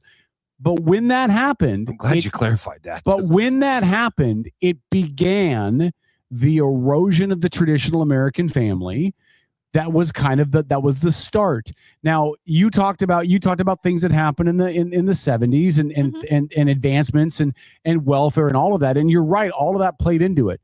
But it started. No, for me, it started when you started to see women's suffrage. That was the beginning of No, it because Wyoming already had given women the right to vote back in the 1800s. Yeah, because there were 9 of them in Wyoming. and there they was needed every vote, right? right. There was But there was hardly women in but you weren't Wyoming. losing your family identity. I would say that Wyoming and Montana and states like that are very, very strong in the family structure. I think I'm just going to make one point really quick, Lori. Then Mhm. you please finish.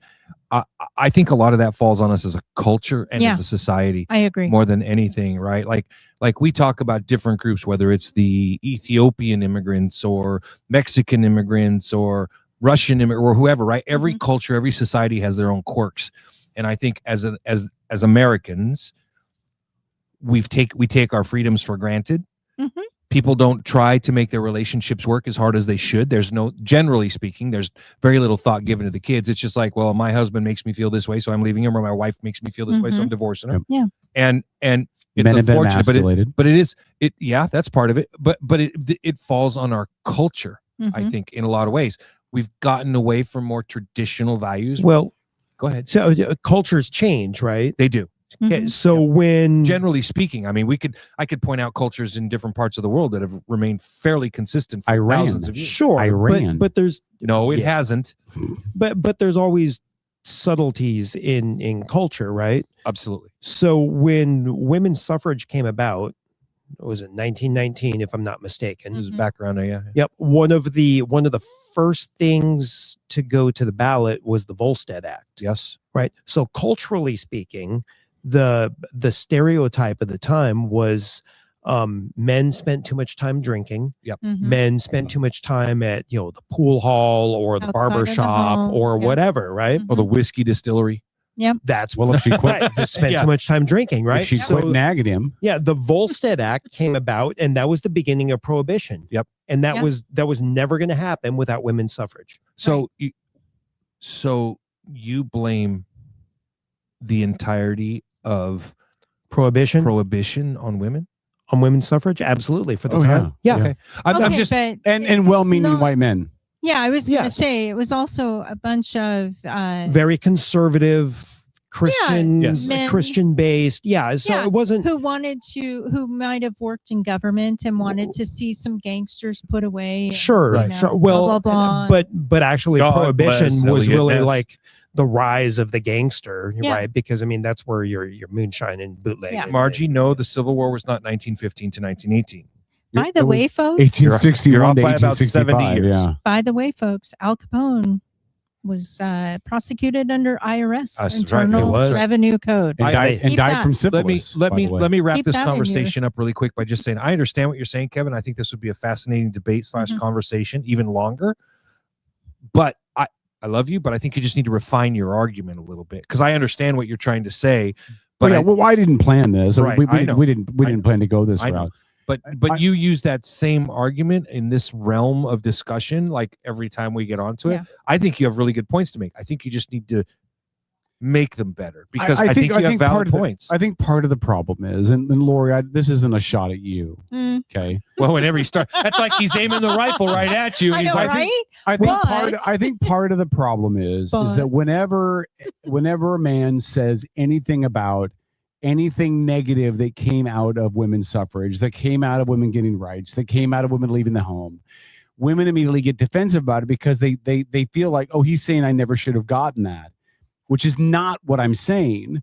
I'm merely suggesting that in this country we had a cardboard box that the American family lived in. And the cardboard box was the man worked, the mom was at home, the kids went to school. They were generally agricultural. There was a lot of family stuff that was done together. Families were not running off to the cities for the most part across this country. They were staying together to support each other because they couldn't, right? And the minute you got to the Industrial Revolution and you got to women's suffrage, the Industrial Revolution came first. Yeah. No, I know, but that started it, right? That started to draw people to the cities. Right. Yes. And the minute women's suffrage came along, those two things were the beginning of pulling the pins out of the underpinnings of the traditional American family.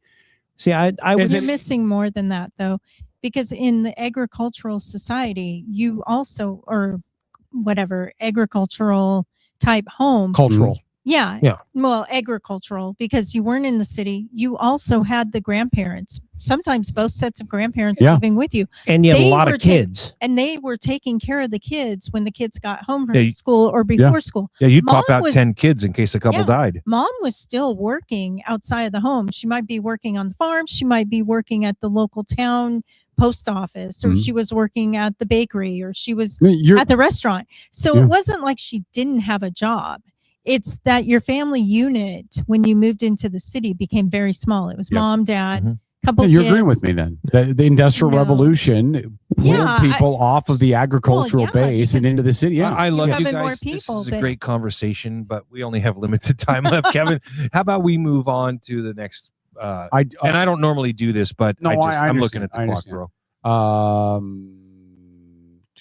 I'm just making sure there's no other comments in the chat before we go there. Okay. And Kevin Nelson, yeah, you're 100% correct. The Kennedy family did make their fortune bootlegging liquor. Yeah. A lot of people did. Mm-hmm. By the way, I'll tell you about it later, Paul. I don't want to. I know you want to get under the ice conversation. But by the way, I saw that do. Suquamish tobacco shop finally. The one that's on Kitsap Way. Yeah. That never has anybody there. You're right. Actually, I glorious. didn't see anybody there. It's glorious. But you had told me about it a while ago, and I just finally saw it. So yeah, they're in the worst possible spot. it is. It's got terrible ingress egress. Yeah, terrible ingress egress, next to no parking. It's Where's that at? Up on Kitsap Way. On Kitsap I'm not Way, going to promote it anymore. No. We're not sending people there. They can go to the Quinault shop at the corner of 13th and Callow. Q-Mart, 13th and Callow. Yeah. You can buy tobacco there, and I believe isn't the right phrase to say tax-free? No. Okay, then what's the right way to say it? No, it's because they're greatly cheaper. discounted. It's cheaper. But why are they cheaper? Do you want me to explain this, Mister? I want to have the ice Listen, conversation? it just takes you 30 seconds to explain it. Just Okay. don't go on a lengthy diatribe about it. So here's the deal. The tribes have to legally charge per their compact agreement with the state of Washington the exact same tax that your normal gas station or whatever pays for cigarettes. So if I'm going to make this really simple math wise, the corner gas station buys their pack of cigarettes for $7. That's what their cost is. And then they have to charge $2 in tax. Again, these are not real numbers. This is just to make the math easy. No, just go on, buddy. That's You're good. $9. That means that they have to mark it up to $10 or $11 a pack so they make their profit. Okay. Same thing applies to the tribe. The tribe pays $7 for their cigarettes. Okay, so they're paying the same wholesale price. Well, no, kind of, because they do have okay, their you just own, be vague, their it's own fine. manufacturers as well. Okay. But so they pay the same manufacturer price. So they pay $7, and then brand for brand, it's fair. And then they got to charge that $2 in tax. What they don't have to do is charge the extra $2 to make a profit, because they can sell it for $7. They can sell it for $9 at zero profit, because the $2 in tax is then returned to the tribe from the state. The state doesn't keep the tax money. Okay, that so money gets all of the routed to money tribe. paid for the cigarette. Somebody goes there, they buy a pack of cigarettes at a discounted price that isn't really discounted. They're just paying wholesale, and then the money that's paid towards taxes is returned to the tribe. So your money, your tribe receives its money as in a return on the taxes. That's their benefit. Correct. Gotcha. So wouldn't it make sense to cut the bureaucracy out and just have the tribe agree to charge the same tax And rate? not take the tax and not have to get it back. Yeah, that way there's no nonsense of the money going to the state and then going from the state back to the tribe. Except that they still have to make their money, right? In order, they have to generate a revenue somehow, right? So you're just saying, Right. So just don't charge them the tax Don't and charge then them the- return it to them. Right. You saying Just cut have that them step. agree that they will go ahead and meet up to a certain, Yeah. wholesale plus. No, you're tax. talking about a whole lots of negotiations. And the problem is the state doesn't want to release their ability to oversee and oversight. Well, the state doesn't want to release control. Yes. The entire reason why the Bureau of Indian Affairs exists at a federal level, and this is God's honest truth. This isn't a jaded Native American saying this. This is the God's honest truth. The entire reason why the Bureau of Indian Affairs exists in D.C. is it was formed because they believed that Indians were too stupid and savage to manage their own stuff. They had issues with that in Oklahoma on the oil when the tribes got really rich off of oil. And today, the BIA, Bureau of Indian Affairs, still exists. I'm in the middle of a probate on mom's trust property that has now exceeded 2 years since she died. And the probate hearing was done at the end of January. So 23 months after she died was the hearing date. And they still haven't written up the hearing decision. I called them last week. Once the hearing decision is done, it still has to be approved by the BIA. We're looking at least another 90 days because the BIA doesn't believe that I am intelligent enough because I'm a stupid engine to manage my own finances and make my own financial decisions. So again, But you work for the federal government. Damn. I do. Well, but again, I don't work for that agency. No, I know. It's ludicrous. No, I think it's completely ludicrous. I think the idea because he has a tribal card, you just get rubber stamped as dumb. Pretty much. That's how the Maybe federal they've listened to this show. That's how the federal government treats Native Americans in general. Is that we are not smart enough to know what we're doing. We need to have Uncle Sam holding our hands, and that's a fact. And you can look at everything from forestry payouts to fishing payouts to fishing rights to all of it. I watched Yellowstone. I know how you're treated. All comes down to, now again, I don't want to be disingenuous either. They've given us Native Americans some really cool benefits in regards to gaming, in regards to some self-governance stuff, in regards to the medical programs that the tribes are allowed to run that are Considering the exempt. rest of us don't get those benefits. So- Yeah, I'd say it's pretty cool.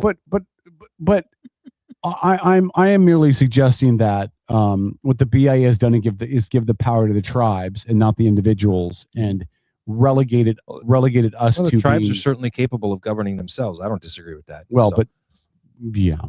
Basically, the government's giving you something so that they can still have their hand 100%, Lori. Yeah. on your Johnson. I'm just going to say it that way. Well said, Lori. Yeah. We're gonna Well, tag. and- That's gonna go into our promo. Government still has their hands on Kevin's Johnson. Well, and here's something else too. That's just something to think about. And Paul, you'll find fault with this because you want equality. The money that's paid out in the lease to the tribal land is tax free. There's no IRS taxes on that, even though the IRS is a federal tax and this is federal land. There is no federal tax. I don't actually find too much fault with that. But on that same note, I don't agree with a lot of the issues that are still in place for Native Americans, because we're well past the time when nobody that was alive, had anything to do with it one way or the other, right? Like, you're either going to integrate into American society or you're not. But right now, there's no motivation to, because you got special rules. I would agree when you talk about coastal tribes. Well, I think sorry. the special rules go with the supposed to be sovereignty of what was once Sovereign. Yeah. And So Paul, I'm just saying, either you make them sovereign and give them complete ownership and let them run things how they Right. want, like the federal government gets out, Yes. or you integrate them into American society and everybody operates under the same rules. That's my point. I think I know you're it'll right. never happen, though. I think you're right when it comes to coastal tribes like Quinault and the ones that are on the water. Well, this But- isn't but a when- but Washington when you- State thing, though. This Well, is but the nationwide. Tom, let me finish really quick. Okay. When you get to the Midwest tribes and the upper Midwest tribes and the Dakotas and the Montanas and those, Oklahoma, those tribes are so poor and Yes, they so destitute. 100%. And they are in the middle of nowhere where building a casino is not going to benefit them because people are not going to go to BFE in the middle of nowhere. Mhm. Those are the tribes where you can make some arguments that the BIA is still a really important factor for those tribes. So you think that some of those tribes are not smart enough to handle their own? Because that's what you said the BIA does. I think that some of those tribes are still very reliant on BIA programs because they don't have the additional revenue influx that comes from having your own casino, for example. And that has everything to do with location. Yeah, I mean and the generational effects of poverty in those tribes are massive. Alcoholism rates, drug rates, abuse, murder, sure. kidnapping, MMIW in the central part of the United States where you don't have any income. Right. Those numbers are excessively high. Well, and let's end the conversation, but I will leave it at this. And I brought this up on last Sunday's show when you weren't here. You were on vacation. Don't talk about vacation. We all know. When I went to Vegas, when I went to San Diego and hung out on the beach and watched the sunset. The point is that it's the disparities I wore my bikini between the rules and stuff like that are out of this world. And in a state like Washington, where we concern ourselves heavily with environmental issues for a lot of different reasons, right? Only the tribes can go out and harvest gooey ducks, right? Yeah. And they destroy everything where they do that. And I mean, kill it. They blast the beds. They right? do. They'll kill everything in a football size area and not give a shit and move on because they get top dollar for gooey ducks, especially overseas. I'm just saying, either make us equal or make them sovereign and independent. That's what I'm saying. They should either manage their own shit or they should be equal, and we should all have equals. The Bolt decision, frankly, was fucked up. And it's time for that decision to go away. It's not. I mean, judges' decisions don't just vaporize after a certain amount of time. But, the rights that Native Americans have when it comes to the fishing industries and the coastal waterways, in my opinion, is not okay. But again, that's a topic for another conversation. And I'll back up your thing really quick. Remember, the city of Bremerton wanted to build a boardwalk. A boardwalk that went from near the Turner Joy on the Bremerton waterfront all the way around to Evergreen Park. And they had... Which would have been pretty freaking cool. The Army Corps of Engineers had signed off on it. The State Department of Ecology had signed off on it. Every other agency had signed off on it. What stopped them? The Suquamish Indian tribe, who said, well, this is going to be a damage to our traditional shellfish, which is the all of the inland. It's the entire coastline is their quote traditional shellfish fishing. But using that argument, why were they allowed to build a marina? Why is there a ferry terminal? Why, you know what I mean? Like, if that's your argument, I would argue it would have been better for the shellfish because you would have had more shaded water area and what that does for sea life and kelp and shellfish. And it does, creating an artificial reef or anything else like surprised that. I knew that. I didn't work at the Marine Science Center. No, I'm not surprised. You know that you're pretty up on those issues. All right, let's get to our frozen water conversation. Okay, so and I'm just going to overview it just a little bit, right? So the ice situation is what it is, right? We know that ice. I'm sorry, it's already 10 o'clock, man. So because I've got an early morning, so we need to. So you just tease the listeners. With you know what? Let's talk about ice and then pull the rug out from under. I didn't see. 10 minutes, but I've got to get out of here because I got to work at 5:30 in the morning. Okay, so ICE agents have been deployed to the airports. TSA hasn't been being paid. Trump signed an executive order on Friday that said that they would get paid from this magical basket of money that he pulled out of his butthole.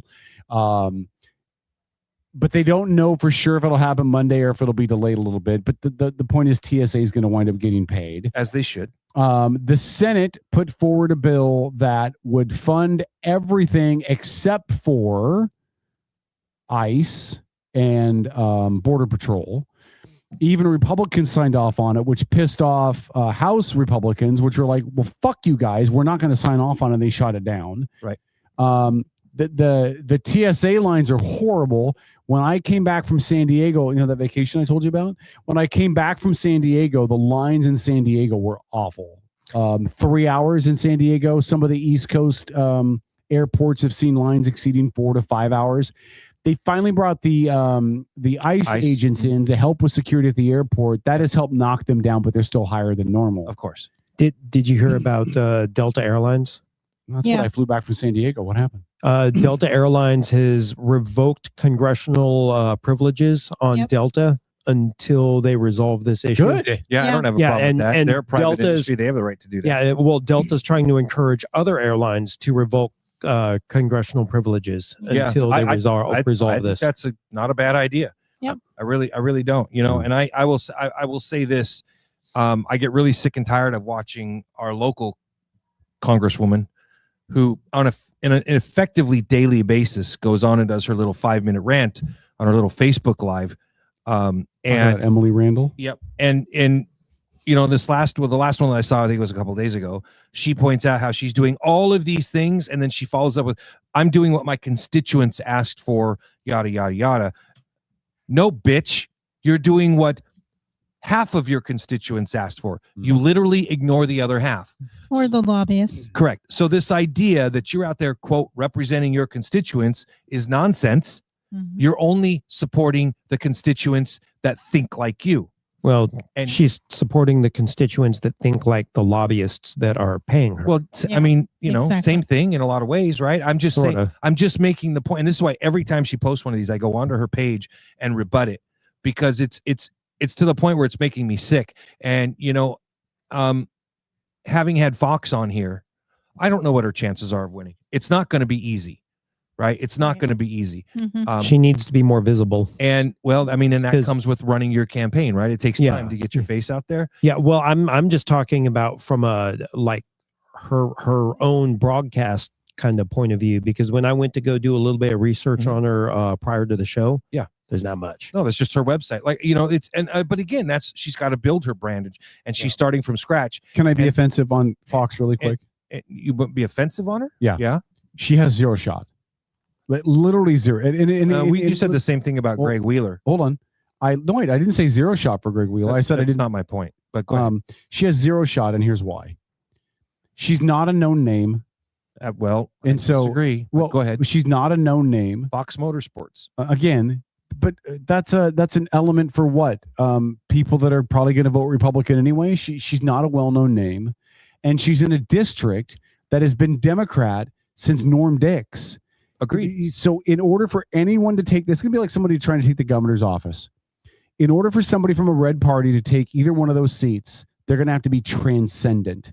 Now, she maybe in 6 years when she runs a second time, she will have had time to do that. Going to get to it. Yeah, it's going to be incredibly difficult to generate the name recognition to win the first go around. Exactly. In doing this, she needs to be in it for the long haul. Yep. Anybody that's going to run for that congressional seat, unless something occurs that allows you to generate that momentum, right? And like she pointed out, she's got to be able to show a certain amount of momentum in order to get the federal Republican committee money to come in, because we know the fundraising arm of the Republicans in Washington State ain't shit. True. And so for her to be able to get the revenue in to even have a shot, right? I don't remember what the number was, but it sits with me that it's around $2 million for her to win for somebody to win a congressional seat. That kind of fundraising is not going to come out of the 6th district Republicans. No. There's just not enough people, not enough Yeah. money. But to me, the reason why she has a shot is because all she has to do is let Emily Randall's words flow. Yep. Because Emily Randall, if she is not the dumbest member of Congress, she's really close. There's a problem though. Voter Think she's turnout. smarter than I do? No, voter turnout. Well, of course, voter turnout. We talked about that. Yes, of Right. course, I mean, voter turnout's an issue. that's her. That's her plan. Her plan is to get out the vote. Get out the vote is. You have now eaten up 9 minutes out of 10. I hate the idea that you guys say, if she just lets Emily Randall keep talking, she's going to talk herself out of it. It's a metaphor, though. No, but the voters don't care. Emily Randall's going to win with 65% of the vote when they run against each other, and it's not because she's a bad candidate, but that Fox is a bad candidate. It's because the fucking morons in this state are going to vote for Randall because she's a Democrat and they know her last name. No, the trouble is it's only morons that are voting in this state, because if our voter numbers go up, that number of people voting for Randall goes down. It becomes less consequential. It becomes diluted. Yeah. So Look, go ahead, Lori. In my opinion, Fox has a chance, because if Ferguson does anything with the income tax bill right now that is on his desk to sign, I haven't checked the news over the weekend, so Correct. I don't know if he signed it. And he's signing it tomorrow. So if it changes at all and does not just apply to millionaires, all hell is going to break loose. And we all know that that's going to happen. It's a foregone conclusion, Yeah. right? Oh, it's not And going to not happen only- yet, though. But no, Not but only but by the that- next time she runs, it will have. And not only that, Adam Silver, who wants to give Seattle back a basketball team and let's have the Sonics, has brought that up as a big major concern, the income tax. And so, And rightfully so. yeah. And so who knows? Because it's illegal right now as it stands, because the income tax is picking on one group of people. So if it makes it uniform across everybody, Then it makes it unconstitutional. No. Then it's constitutional. And it makes it constitutional. Yeah. Yeah. So and that's where Fox would But it would be possibly win. against the state constitution. Right, to make that's a what I'm getting universal at. It would income be tax. right. Income tax across the populace is unconstitutional to With the Washington. state constitution. Okay, I know, but we it's gotta wait. unconstitutional. But we're getting away as from the well. conversation about Fox and the For show. the has to end. millionaires. Let me just finish up what I had to say about her with this. And this is where I appreciate the two of you really putting your listening skills. What I'm saying is her plan focuses around the get out the vote. Mhm. Her plan is to go out and get the people registered, talk to them, shake their hands, to like we're talking like legitimate grassroots. To have any shot, that's what she has to do. That's to your point, Tom. She has to get the people that haven't been voting out to vote, and she has to get those people that aren't registered and get them willing to vote for her. So does she have a chance? Yeah, I don't know what that percentage would be. I'm not a Kevin. I don't like to speak in absolutes. Can I ask you a question about your statement? Yeah. How is she different than Culp? Because wasn't that kind of what they thought Culp was doing, that he was bringing people out that didn't normally vote and filling up the rallies and creating excitement? To your point, having been to a couple of the Culp rallies, no, I didn't see that at all. The Culp rallies were rah-rah sessions. It was Donald Trump on a podium, right? It was the same strategy. That's not her plan. No. Her plan is to go Door to and door. be at the places to get people registered and to get them out to vote. In other words, getting the people to come out that aren't already coming out. That's her target market right now. Yeah, Culp's campaign was like the same tailgate party in different places. I mean, Yes. it was Yeah, all the same exactly. people, rah, rah, Right. rawing. They just traveled with I it. understood the strategy. It because Donald looked Trump, big, but and Donald wasn't. Trump had just used it and he'd won. It wasn't enough. Why? Yeah. Because it didn't get out the vote. Right. So Robert Parker said Jayapal also wants reparations for illegals now. She says Trump has traumatized the illegals. Randall run in step with Jayapal. Oh, hold on. So okay. So I'm just making sure I'm understanding this. Our elected congresswoman wants to provide funds from taxpayers, right? And let's be real. The only way that they get that tax dollar is to take it from you and me and give it to people who broke our laws as their first act of coming here. Yep. And continue to break our laws, which is why they're still here. Yep. And Robert, if you get a chance, if you can find a story or something for us to read and get more information about that, will you send it to Paul? Good Lord. That's just, you know, the worst part about that is I would normally say, I can't fucking believe it. That's unbelievable. But no, I believe it.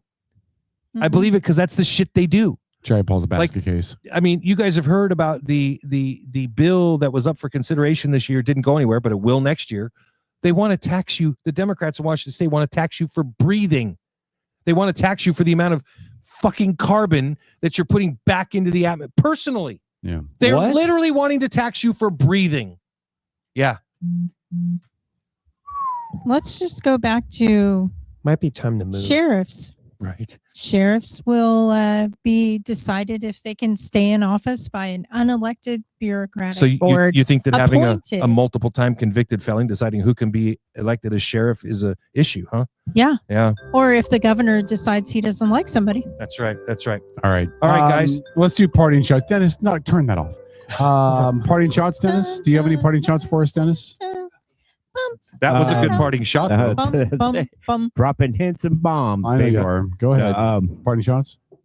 But you had 15 extra minutes to figure it out, Dennis. You should have been ready to go. Come on. Don't okay. give My Dennis. parting shot. Cooperate for kids. Good night. There you Thanks. go. We'll see y'all next time. Did you take that right there, Kevin? Yeah. That is an example. Dennis set the standard.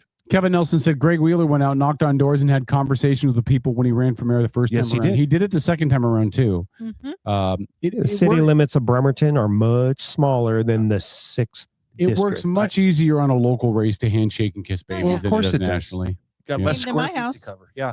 Listen, we all know that Greg Wheeler worked harder and seemed to want it more. We And need he to get did him a back better on the job. show again. We haven't Yeah. talked about it in a while. Anyway, who's next? Kevin? Lori, parting shots. Parting shots. Guess what, guys? It's below freezing right now, and it's been raining all day.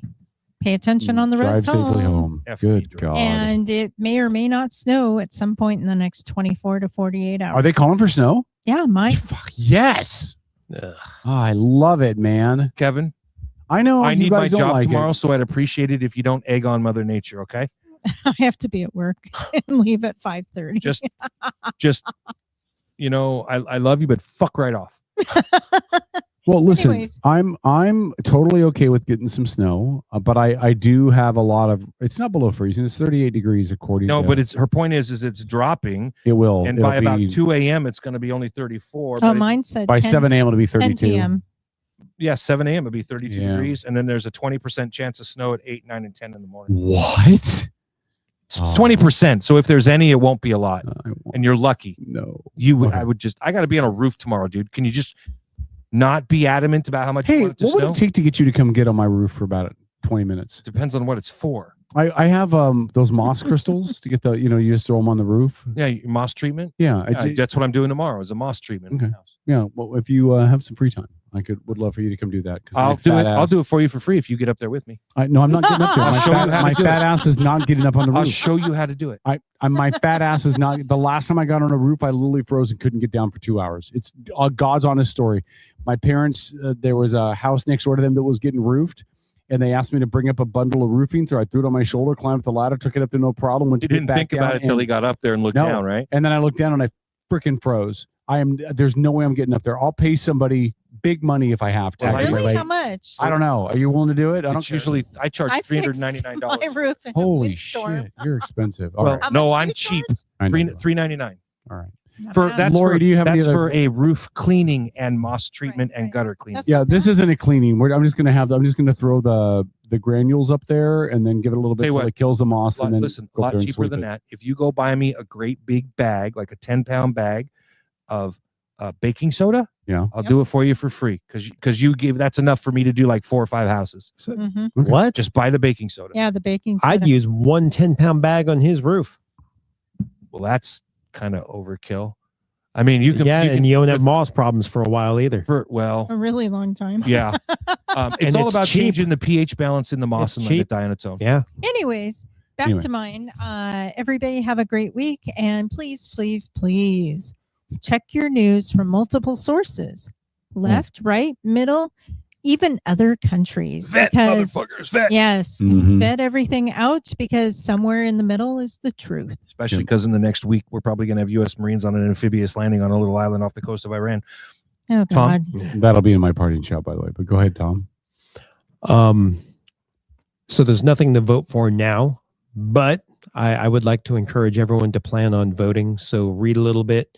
And when you get frustrated reading about our local nonsense, I have a new whiskey coming out. Should be on the shelf April 3rd.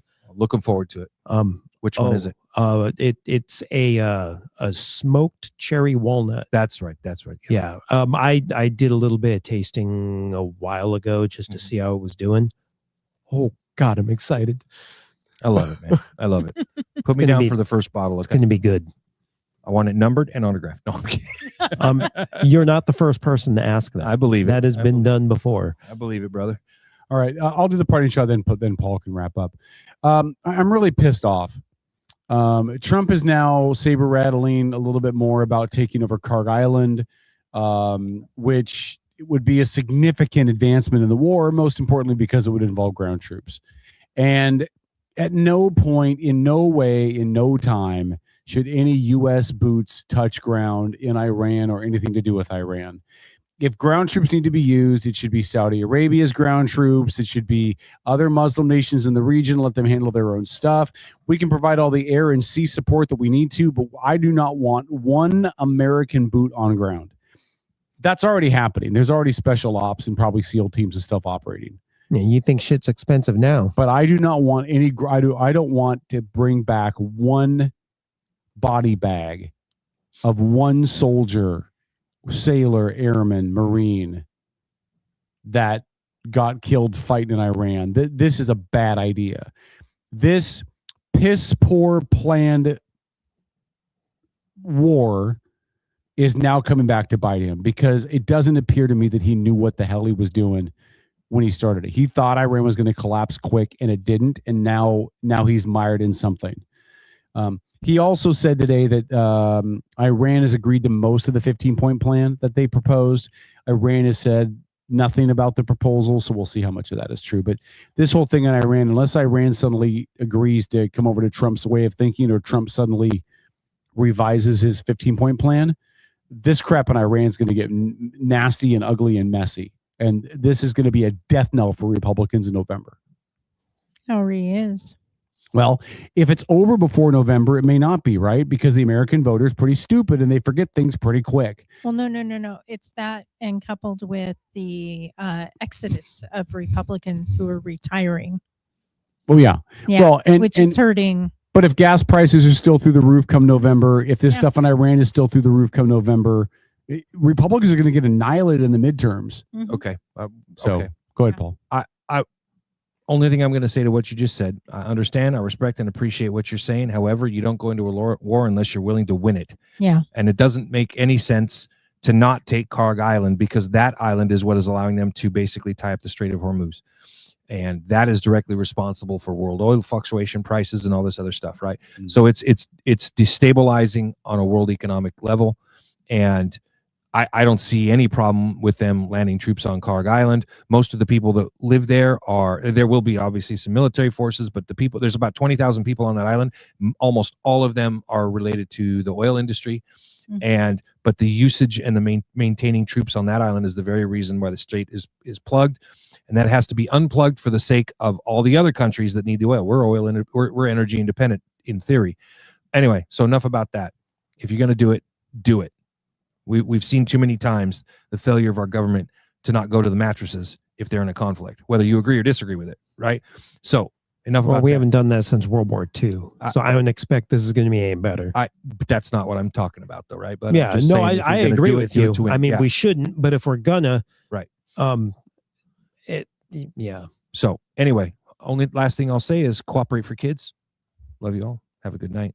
Be safe. Don't fucking snow. We'll see you guys in a week. Outlaw Radio Network.com. OutlawRadioNetwork.com. Have a good night, everybody. Remember, we love you. And like and subscribe. If you hadn't given women the right to vote, none of this would be happening. Good night, everybody. You, Kevin. There ya. Fuck you. Bye-bye.